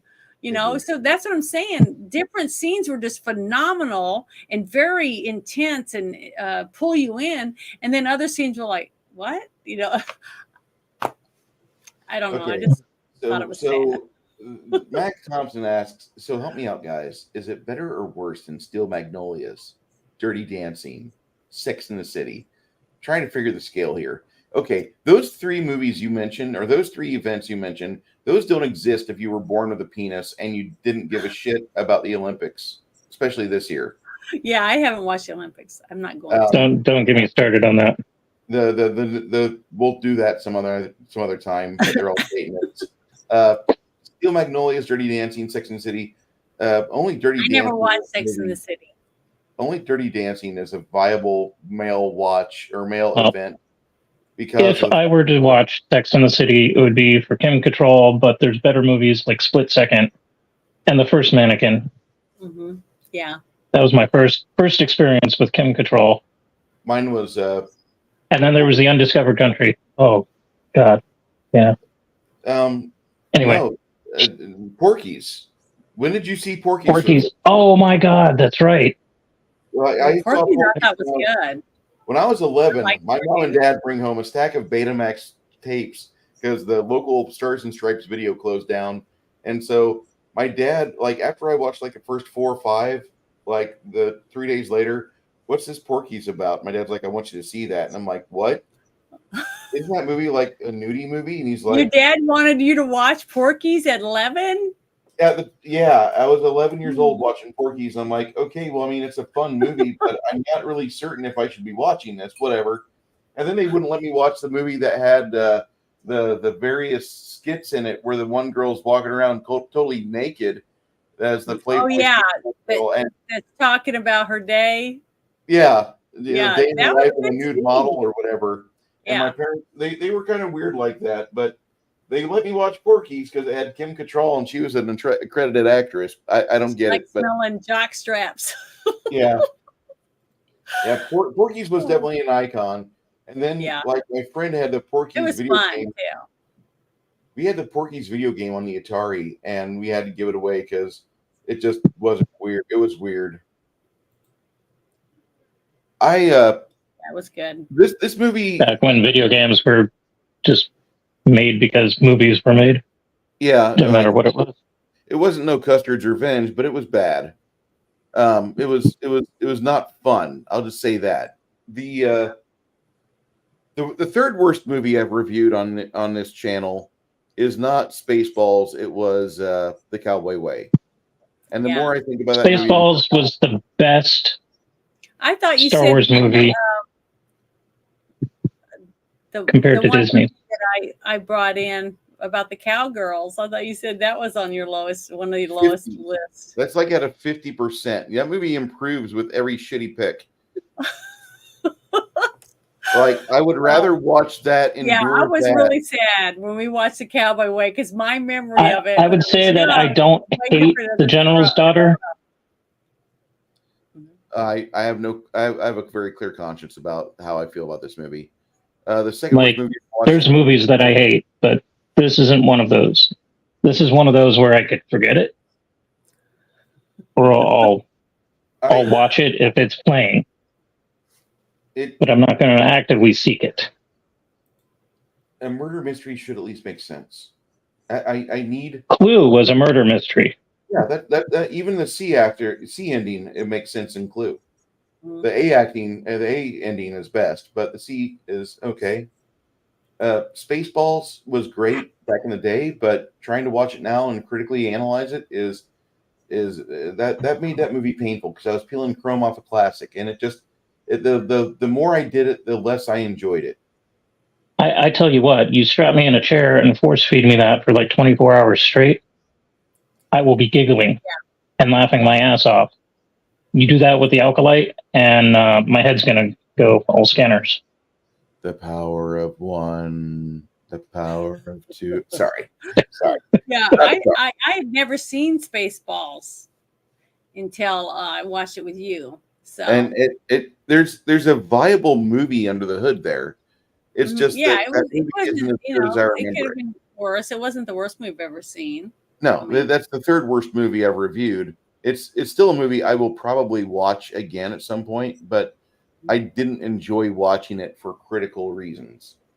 I'm going to need Suicide Booth for me and Mac if we are forced to watch The Acolyte.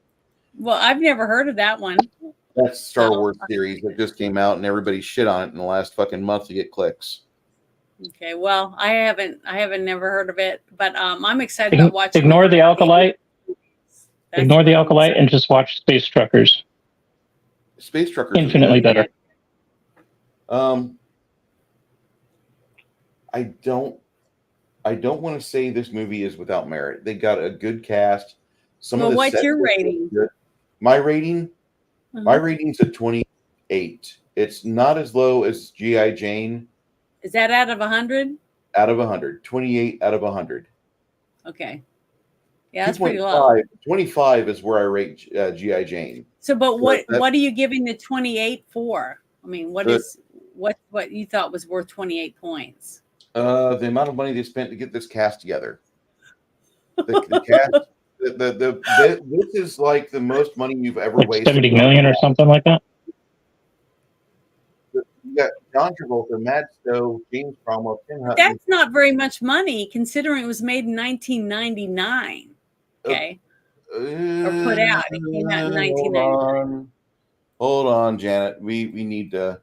We're gonna do a quick search on the budget and then the money recouped, which was basically a wash because that basically it paid for itself. This movie paid for itself with very little else. They budgeted up to $95 million for it, and box office worldwide was almost 150. But they're not including in the budget the marketing. Mm-hmm. We just found that out in the last years. They never budget. I thought it was way better than you did. Okay, because to me it wasn't the had nothing to do with the actors. The actors and their ability to act Not a problem. I love Mad Stowe. I love Madeline Stowe. She's a great actress. When we review 12 Monkeys, I'll share with you some of my thoughts, which I'll be very happy to see you dress up like Madeline Stowe once again. You always knock it out of the park.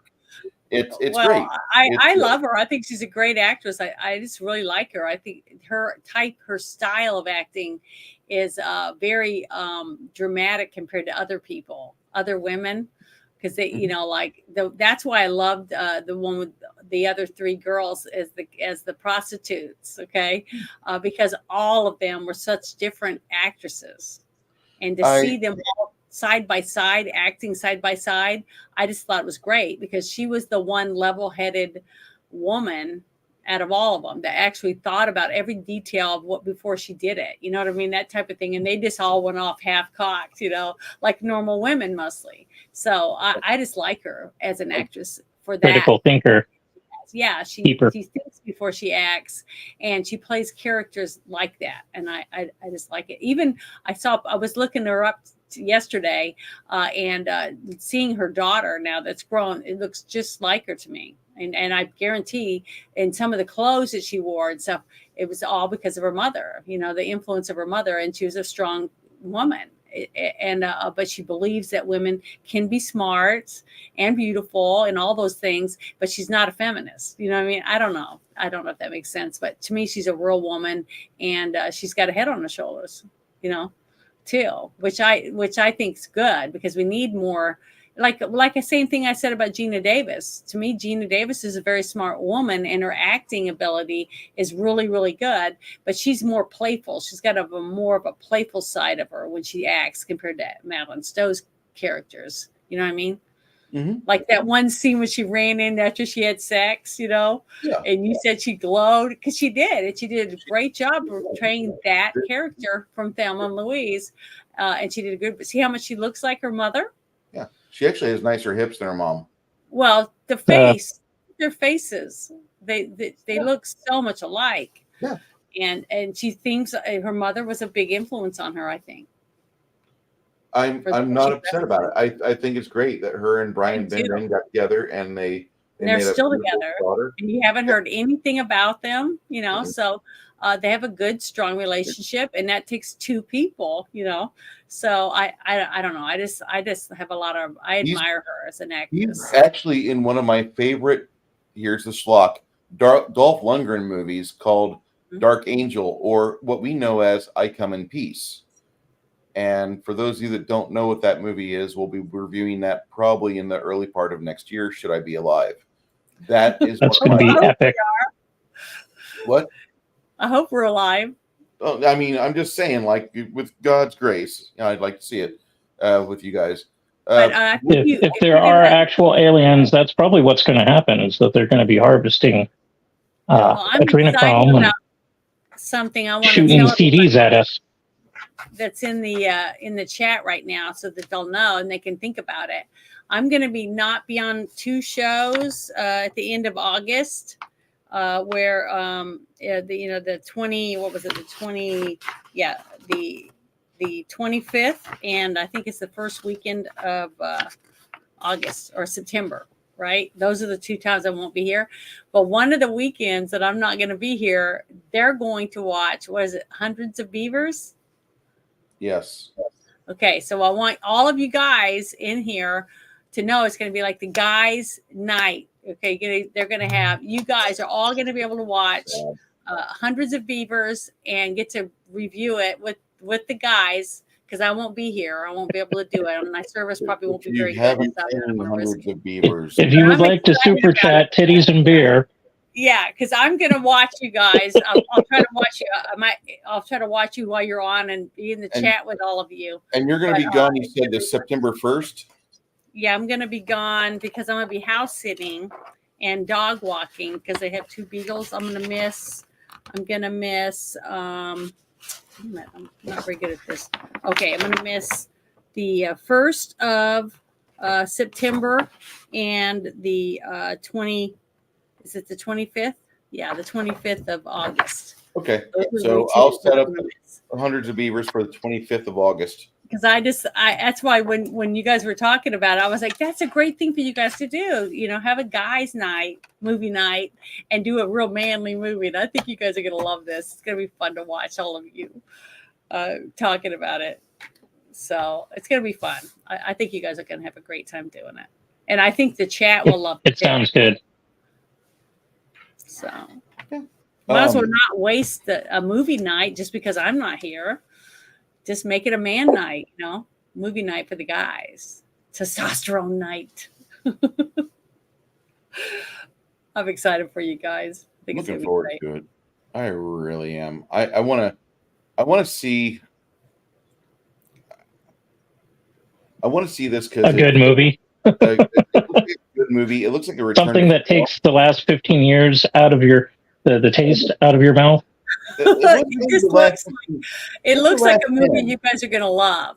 That's what I think. I don't know if I would enjoy it as much as you guys, but just the last 10 years have been shit, really.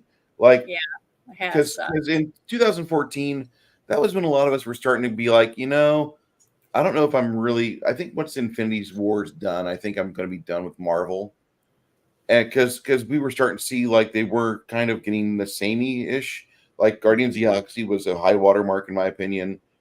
You had Ragnarok with another high watermark, and then you had Infinity War, and after that, or not Infinity War for me, it was Infinity War, not Endgame. I didn't watch Endgame, but I think the last 10 years of movies have been shit, and I really just I look at like things like Star Wars as resurgence or attempted resurgence because Disney has money, and I feel sorry for the kids of today because they didn't have that. And they didn't have the good ones in theaters. They had the fucking. That's why we're doing what we're doing. Yeah. We're trying to get people to see what they're missing out on. What we used to have. First movie we've reviewed that's current. We've done this for over 2 years now. And we did Notorious. Yeah, Notorious, but that was really kind of a different movie because that could have been made in '99 and we would have reviewed it anyway because it was. It's one of those movies that I think everybody needs to see it just to see the level of evil that's in the world. And I know that sounds like, Bruce, you're getting on a pulpit. Okay, fine. I am. But I think you guys still need to see it because you need to understand just how fucking insidious the enemy actually is. And when I say the enemy, you can say either like the Bolsheviks or Satanism or whatever it is that's the big bad wolf in look at the Olympics. See, the Olympics is proving that movie was right. It's sad. Socialism. You let it run rampant. Oh, it's scary. So I hated this movie for the script and for the way it puppeteered and forced the actors in certain situations. When the actors were just by themselves doing things, like you could tell there was some natural chemistry going on there. If you can't have a good action or good verbal scene with James Woods, you really suck as an actor, I think. Because and it was good. He does not only a good job of reading his lines, but he does a good job of empowering the person opposite of him to look good as well. He does a very good job with that. And he's done that for decades. He's done that since fucking Cat's Eye, which is one of my favorite James Wood movies of all time. I know, me too. We have to do that. We need to do Cat's Eye too. Yeah. That and Videodrome. Videodrome's great. And the one with the vampires. We got to do that one sooner or later. That's probably the worst John Carpenter movie I've ever seen. No, I don't care. But I liked it because James Woods was in it, and it was good. I enjoyed it. I hate agreeing with Red Letter Media, but they were right when they said they do so much to make him look cool in that movie. And then I thought about it. I'm like, I actually really like James Woods. I'm a boomer because I think James Woods is very cool. And it kind of just he's great. He's fucking amazing. And then you have this movie, which just the script, it's a 2-speed script. And there's not many films that I say that about. This movie is the worst offender in that entire category for me. Another example would be the Kevin Costner movie with Alexandria Paul called American Flyers from 1985. It had a small part for Jennifer Grey before she got famous with Dirty Dancing. And that had a 2-speed script in it as well. Where I haven't seen that one. So you see 2 movies with that movie. It's an okay movie. It's actually going to rate about maybe 55-60%. But this is this movie here is the worst offending movie I've ever watched. As far as like, you got good talent, you have possible good sets. You don't have special effects for the shit. Your practical effects department sucks ass. Your fucking Yeah. script is garbage. You had good ideas from a book, but you had two guys, one of which wrote fucking The Princess Bride TV series, and he did All the President's Men as a writer. He was a writer for The Princess Bride in 1987. He was a writer for Butch Cassidy and Sundance Kid, but you still managed to take William Goldman's script and you run it through a paper shredder with this ass fuck named Nelson DeMille's novel, and Yeah. like it was garbage. I've never in my life watched a movie that made me go, "What the fuck?" more in the first 20 minutes than this. And this is the earliest I've checked out of a movie I was supposed to Yeah. quote unquote professionally review. Like, this is going to be going on record. Like, I'm going to keep this on my goddamn channels. I fucking hated this movie, and this is like, I shouldn't hate movies. I shouldn't. But for 2 hours, I gritted my teeth. I'm like, don't go painting your figures. Don't go ignoring this movie. You're going to watch it. You're going to want to discuss it. So I did, and I felt like I was masturbating with sandpaper the whole fucking time. See, I didn't think it was that bad, but it could have been so much better. I mean, there's other movies I've seen that were way worse than this one. But So you know, watch you this have the movie right to not like this movie. and then pay attention to the actors. And then, like, for James Woods, you go, oh, he did really good in this movie. This movie was but now I'm going to go watch freaking Hercules and listen to some awesome voice acting. Or I'm going to watch Salvador, and it'll be a gritty war drama with photojournalists. And Yeah. there's other stuff out there that will draw your attention away from gratuitous rape and poorly written script. Yeah, that actually kind of where it feels like the focus was. They wanted to make a movie that had some no-no scenes in it. Like, it was supposed to make an impact, a social impact, and they dropped the ball on it. Yeah, because the thing is, I think that what they were trying to do, I haven't read the book, but I'm pretty sure the book is based on basically. Don't forget to take out your trash cans. Okay, I will. Sorry. Holy shit. The thing is, what I think they were trying to do was to get people to see that when you have something traumatic like that, a brutality thing of, either a robbery or anything like that, that's brutal, how it affects your mind and causes your life to be different. Just like I said, with all the trafficking and everything, when I get into my political stuff, we have to have the means to help them.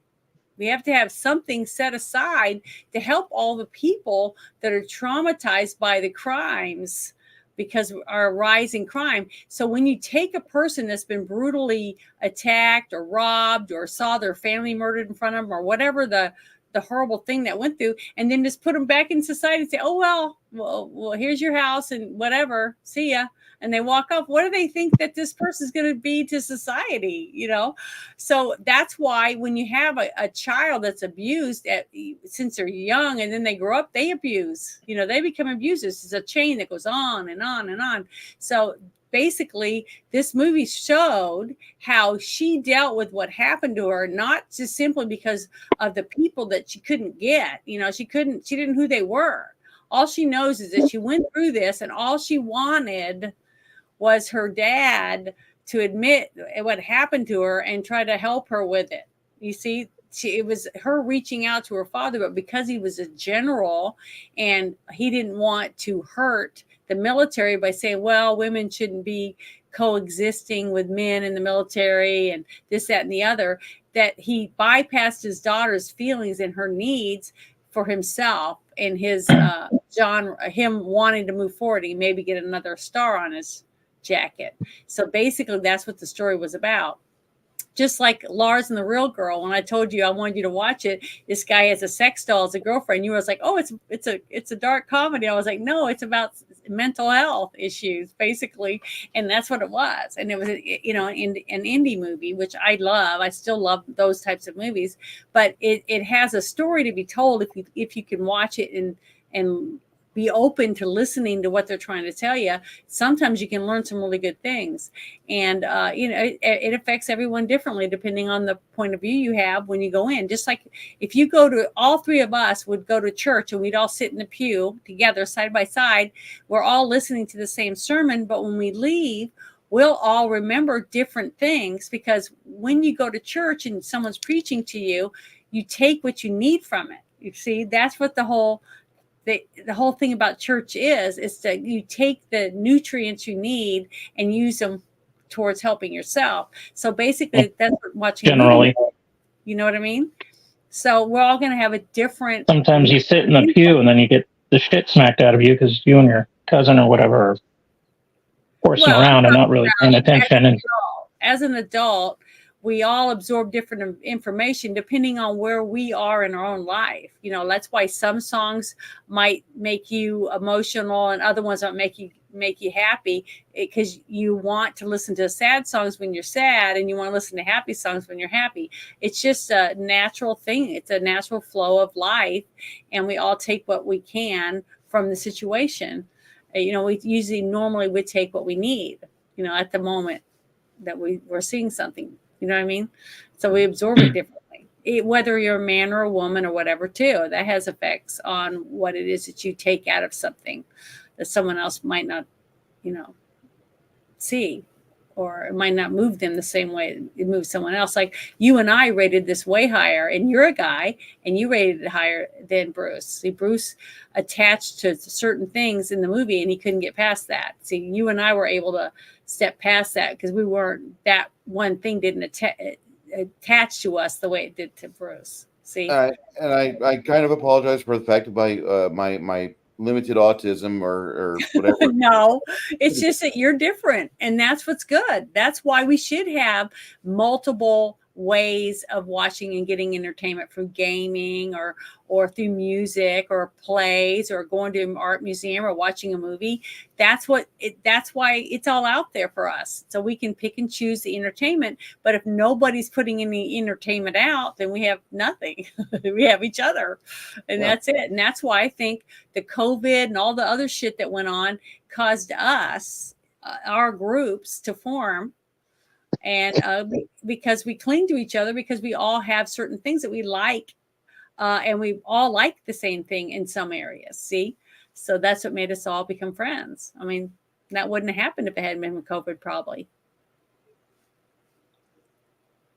I look at this movie and I can see where the possibilities are at. I like part of the things that I saw with the film, but the way the script evolved, it felt like I was watching a crappier version of Powder. And I don't think we could really get that much worse. That was really just that was a hard watch for me. Yeah, I know. There was 7 minutes of that movie I really enjoyed. Like I'm watching a film and all of a sudden it goes from this crud that it's on the bottom of my shoe after a day at work on my work boot. And then like Lance Hendrickson is in this amazing scene. And I'm just like, stop the movie, give us the credits. That's the best it's going to get. Yep. And I hate saying that when I'm in Act 2, not near Act 3, but that was a problem with Powder, because they made that movie for the wrong reasons, and then the director attached to it had his own fruity ideas, and I'm going to call them what they fucking are. Yeah. But this movie could have been really good. And there's a lot of parts of it that in script writing could have made this movie worthwhile, memorable, and something that we'd be talking about years later. We are talking about it decades later, but good for the wrong reason. That's right. You don't want me to shit on your movie. You don't want to have people shit on your movie. In general, we want people to enjoy the products you make. And this movie here, like, I don't know what the designer of the director of the film. I don't know what the producer was thinking when the producer like saw what his money had bought. I really feel sorry for the people involved with this, and I don't even like to say that, but I honestly do. I feel sorry for them for the fact that this is part of your legacy. And then you have like guys like Travolta, who he's a star, but if you examine his IMDb, there's just as many shitty films like Battlefield Earth and White Man's Problem or White Man's Privilege, whatever it is. Yeah. And it's not the Nick Cage kind of shitty movies either. It's like they're shit movies. Like I can watch most Nick Cage shit movies and enjoy myself, but John Travolta's shit movies are like a whole new level. Like there's self-flagellation, and then there's like I'm crying out for help because I'm driving a Cessna into a building. That level. It's like the latter years of Steven Seagal. Yeah. Like he had 3 or 4 really good ones, and I got this like completionist bug sometimes when I watch movies. I'm like, okay, I gotta watch all of a director's films, or this actor was in such and such a movie. I'm gonna watch their entire catalog. With Steven Seagal, got that hurt. Like his last like dozen movies have been just painful, and he seems to get bigger.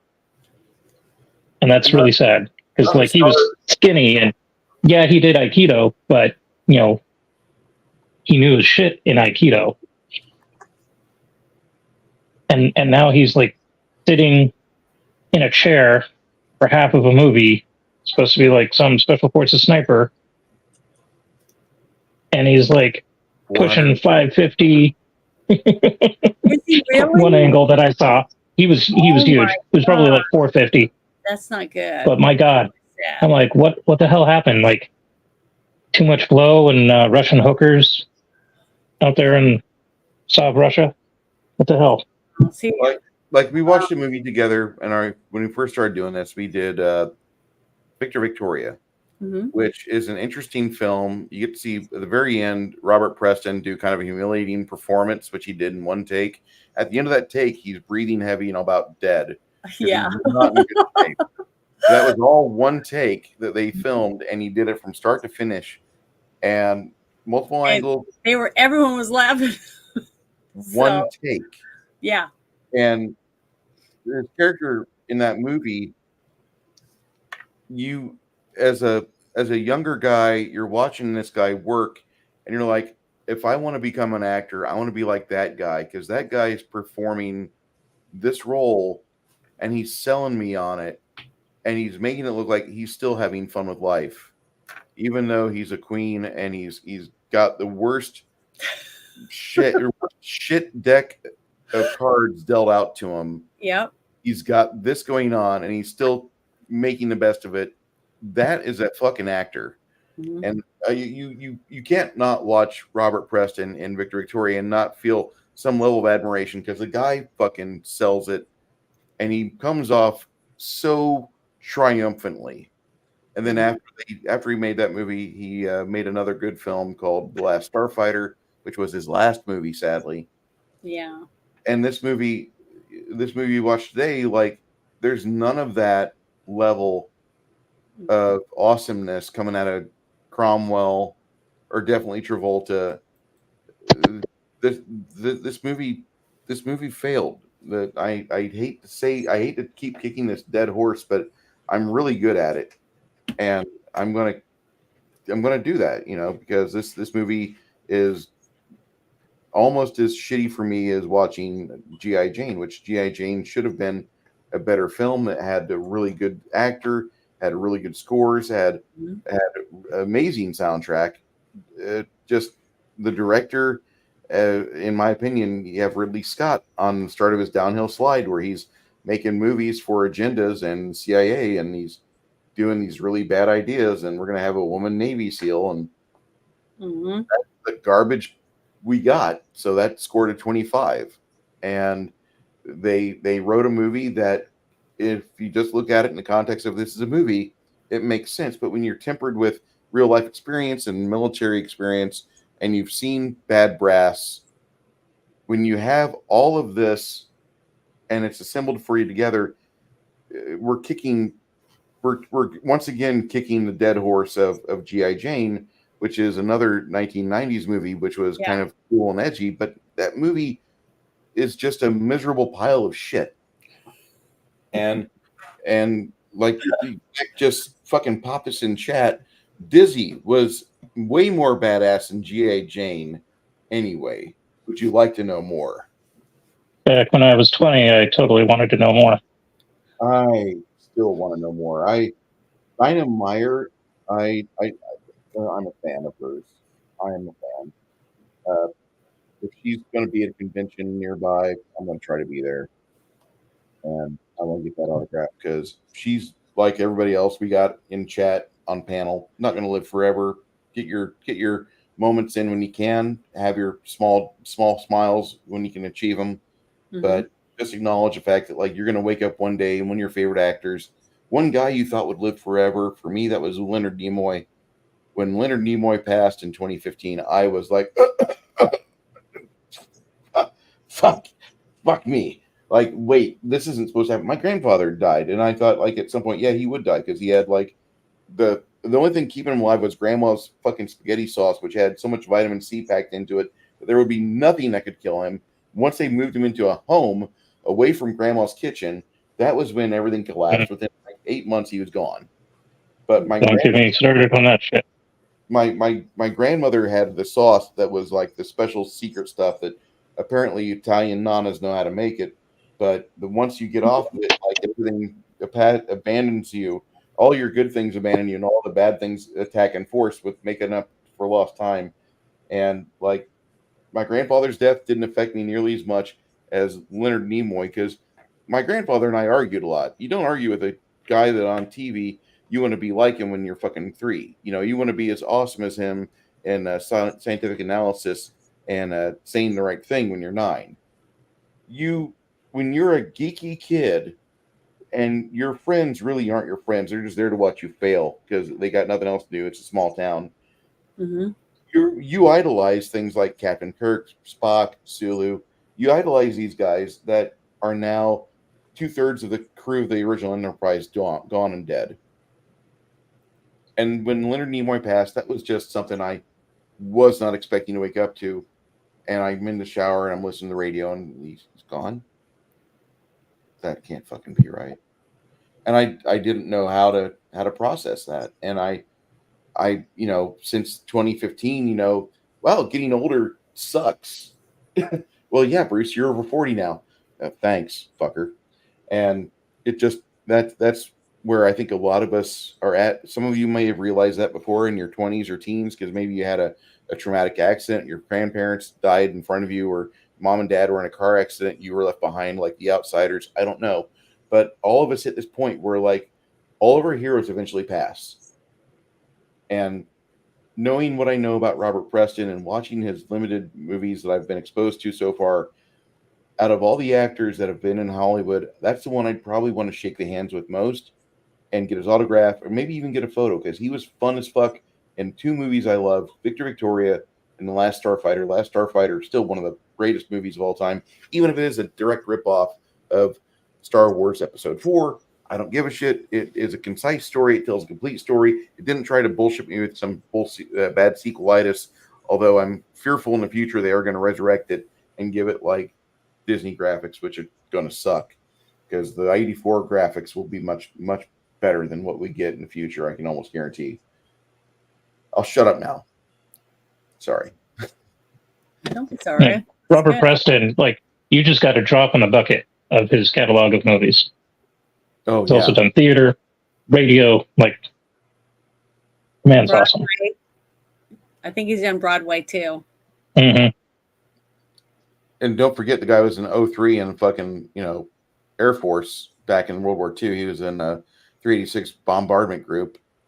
The guy had an actual real world experience, probably had his nuts fucking go into his stomach out of fear numerous times, made it back afterwards and did the right things and made himself successful even after the military. And a lot of guys, when they get out of the military, they kind of don't. They just kind of fade off and they'll do their things, and maybe they manage a warehouse, or maybe they drive a truck and own a small business with their themselves only being accountable to, which is sometimes the best way to do it because you can't trust people. But he did such a good job that he had this wonderful fucking Hollywood time that, you know, I kind of can't wait for Janet to nominate another movie of his. We're going to watch this. Okay, cool. Let's do it. And I'm pretty much okay with that, because right now, I mean, he's in that same league of actors for me that Arlie Ermey's in. Mm-hmm. And that was the second actor that other Star Wars actors and other Star Trek actors had died by 2017. But Arlie Ermey passing on just was my second big kick in the nuts, because I watched Full Metal Jacket probably every 6 months, and then I'd watch the movie with the rats with him. Mm-hmm. And, Goes on every day on Stars. oh my god! Yeah. I'm bored. Oh, look, I've seen this 100 times already. I'm still gonna watch it. Mac just sent me a list of 20 R-rated, ultra-violent, adult sword and sorcery movies that will. Okay, cool. That sounds Good to go through that. That sounds like good You know, movies. Janet. Because we haven't done Beastmaster yet, have we? Mark Singer has been off the books so far. We need to put him on. Yeah, we haven't done that yet. So we should either watch his Beastmaster movies or his series, or both, because like it would be epic to see him as Beastmaster and then jump into the original series or even the movie. That would be Fun.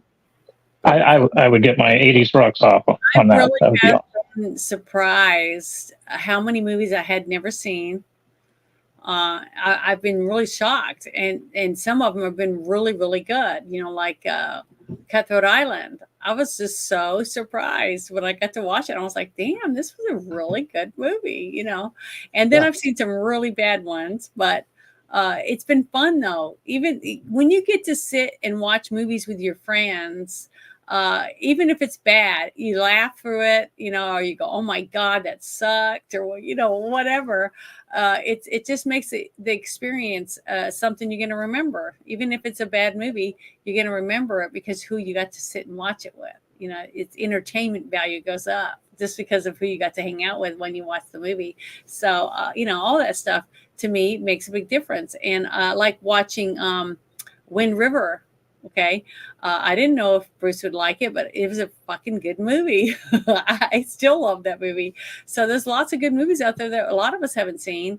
And by us sharing our movie, you know, qualities or things that we think, hey, this is really good.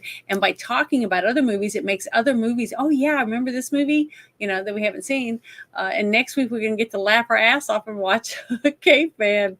I think it's great. I'm excited about it. I look forward to this every week. I mean, I really do.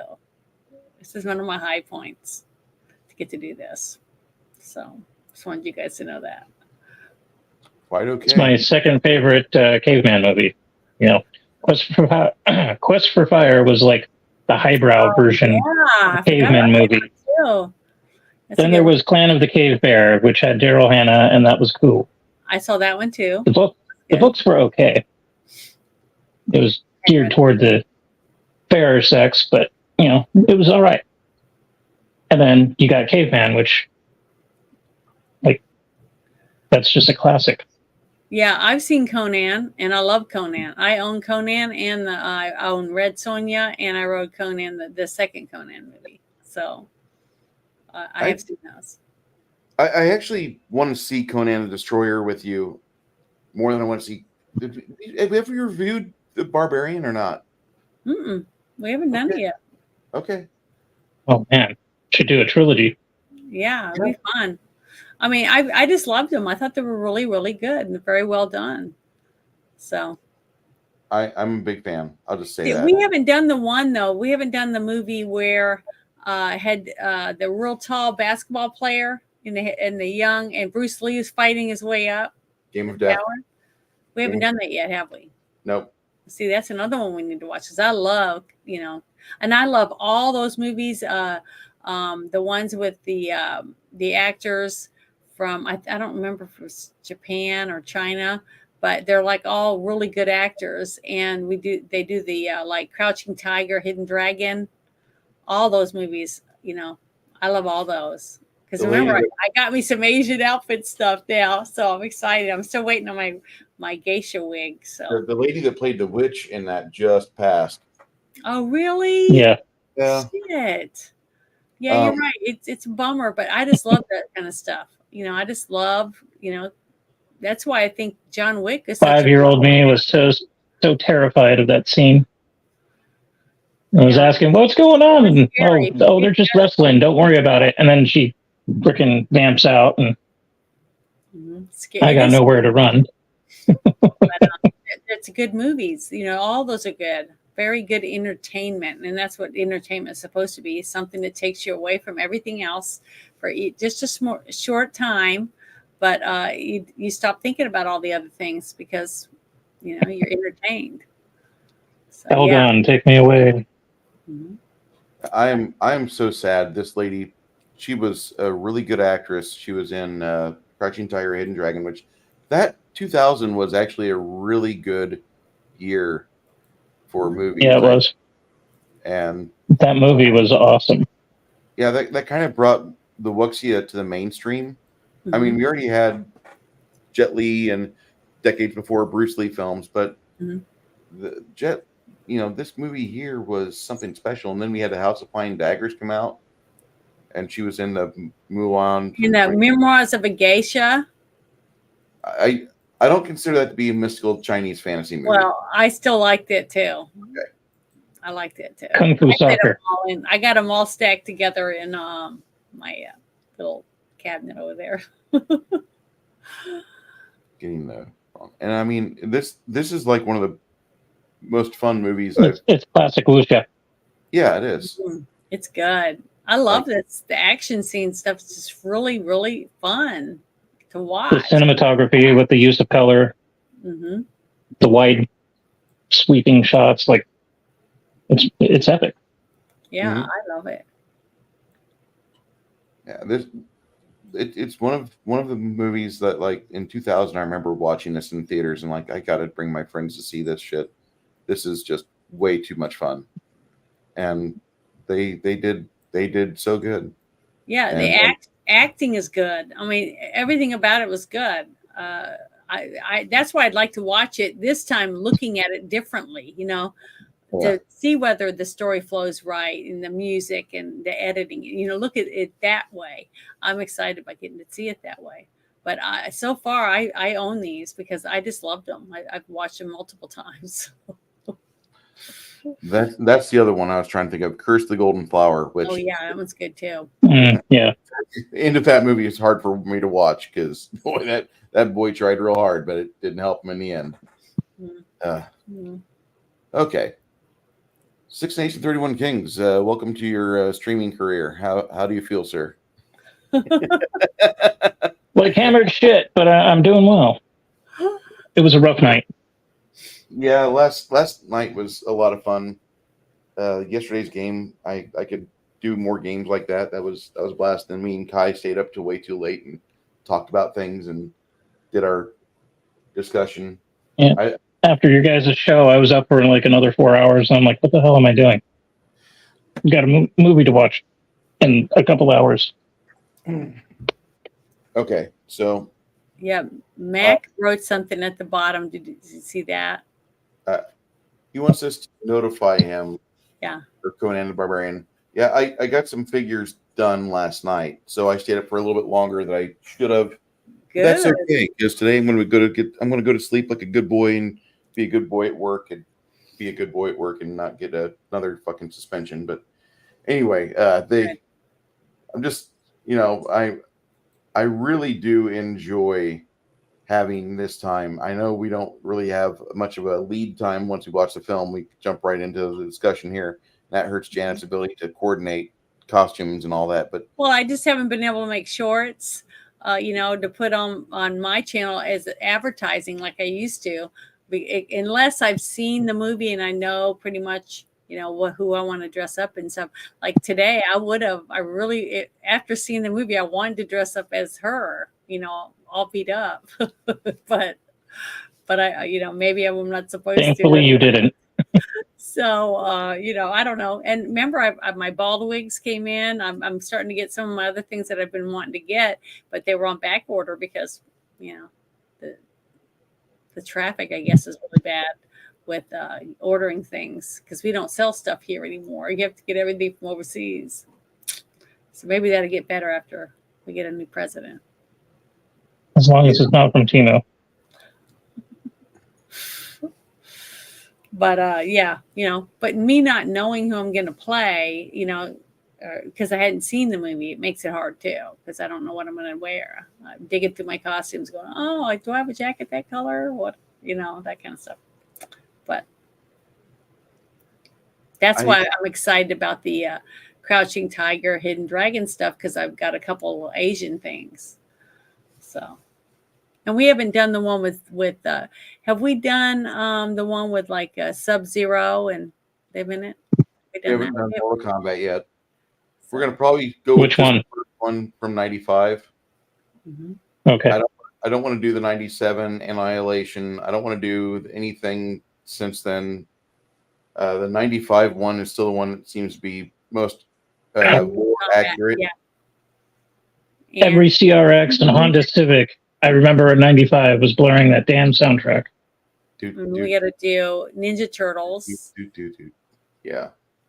And we got to do Ghostbusters because I have me a whole costume for that. I'm excited about doing one day. The original one. We're actually going to review Ghostbusters, the one I didn't like, Afterlife, Afterlife with your friend Mikey on the 6th of October. I hope he still comes. I want to discuss that because as long as I know and then soon enough so I can invite him to come. I wanted to like that movie. Maybe I have to watch it again. I did. I liked it. It's I haven't seen it yet. The old team and putting in a new team with the original actors for the new generation. See but I like the fact that they use the old people with the new people. You know what I mean? Because we don't get to see that very often. They just all of a sudden make a whole new movie. That's why I'm excited for you to get to watch Deadpool because you get to see some of the thrown away characters that are in the garbage heap of Marvel or Disney or whatever, which is cool. So the way that they did it, I thought was great. You haven't seen it yet, right? You haven't seen Deadpool yet? Not yet, no. Okay. Not the third one. I'm not gonna ruin it. Or I'm not gonna tell you anything because I hope you're not listening to a lot of people because I think you should go and get to see it. I've been trying not to listen to anyone or anything and just, the little things you hear there and there, but that's it. And not watching anything, so that I could have a fresh view of it. And I'm glad I did that. And stay till the credits are over. So next week, we watch the movie Caveman with Ringo Starr, Dennis Quaid, Barbara Bach, Shelley Long, and Ringo Starr.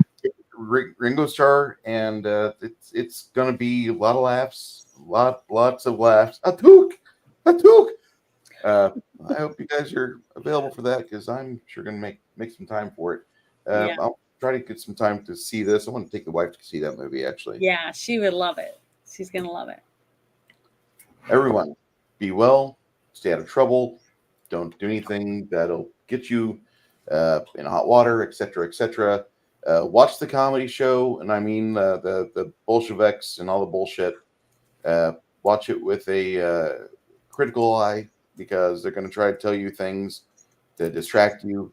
Like right now, the big distraction is, oh, look at these faggots in France, and then they start like taking footage away from the Trump event that happened 2 weeks ago, and they're trying to cleanse the assassination attempt out of record. They're trying to revitalize history and make it to it's more beneficial to them. That's why you have Google's making its moves.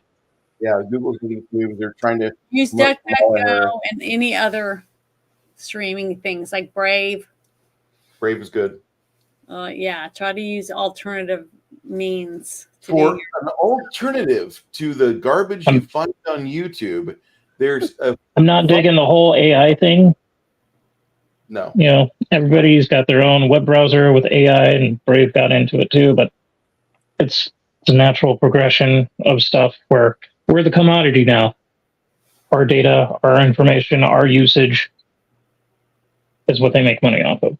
I recommend getting a hold of the 2-week free subscription to Pepperbox and going and watching the interview with Jodie Plowshe, because So I got to finish the last hour of that. oh my fucking god, for 2 hours, Fucking awesome. they have a disclaimer at the start of their show that they say this is a little different than our usual. We're giving a disclaimer right now. We've never given a disclaimer. We want you to be aware that there may be some no words here, or some situations which may not be friendly to certain ears. And if this isn't for you, if you get offended about things like rape or butthole sex, maybe this isn't the show for you to listen to. And I'm like, I listen to these guys all the time. They always talk about faggot stuff because that's what military guys talk about. We talk about like, oh, you're such a homosexual, or you're such a faggot, or whatever, blah, blah, blah. We always give shit to each other. Then here comes Jodie Plowshe, the son of the great Saint Gary Plowshe, who blew away his son's molester at an airport. And Jody dropped Moabs. Fucking 4 minutes in, I'm stopping my work at my job. I shut the pump and I rewind the fucking thing for 30 seconds to re-listen to this again. And I couldn't believe what I was hearing. And I was just kind of like, they really actually moved the fucking flag. They actually showed us that they could.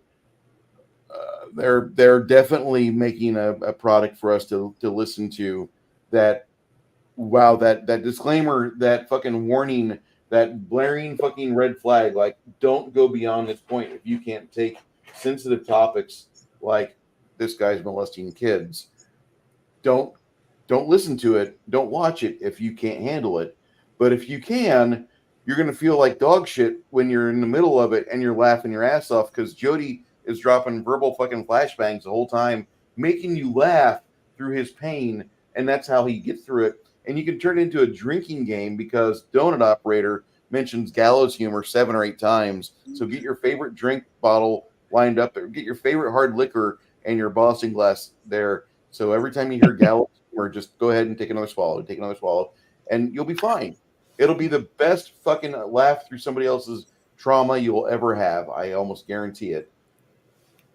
I don't know how to put it, but that is, if you've not heard of Jodie Plowshe, if you've not already wasted your 2 weeks free subscription to Pepperbox, that's what I did this weekend. I've listened to it twice so far, and I'm so fucking happy I did, because I have a new level of understanding of just where the line is. Wow. Janet, do you want to walk us out? I want to say thank you to everyone in the chat that stopped in to say hi and hung out with us to listen to what we had to say about the movie that we watched. And hopefully you can join us next week and watch the movie Caveman with us if you want. It's going to be a bunch. It's going to be a lot of fun. We'll laugh a lot, I'm sure. Enjoy just hanging out and enjoying a good movie with friends. And then after that, we'll review it, and it'll be us doing this again. So thank you so much. I appreciate it. And so does Bruce. And thank you, Six Nations, for hanging out with us. Thanks for having me. It was a blast. Thank you, everyone. Have a great day.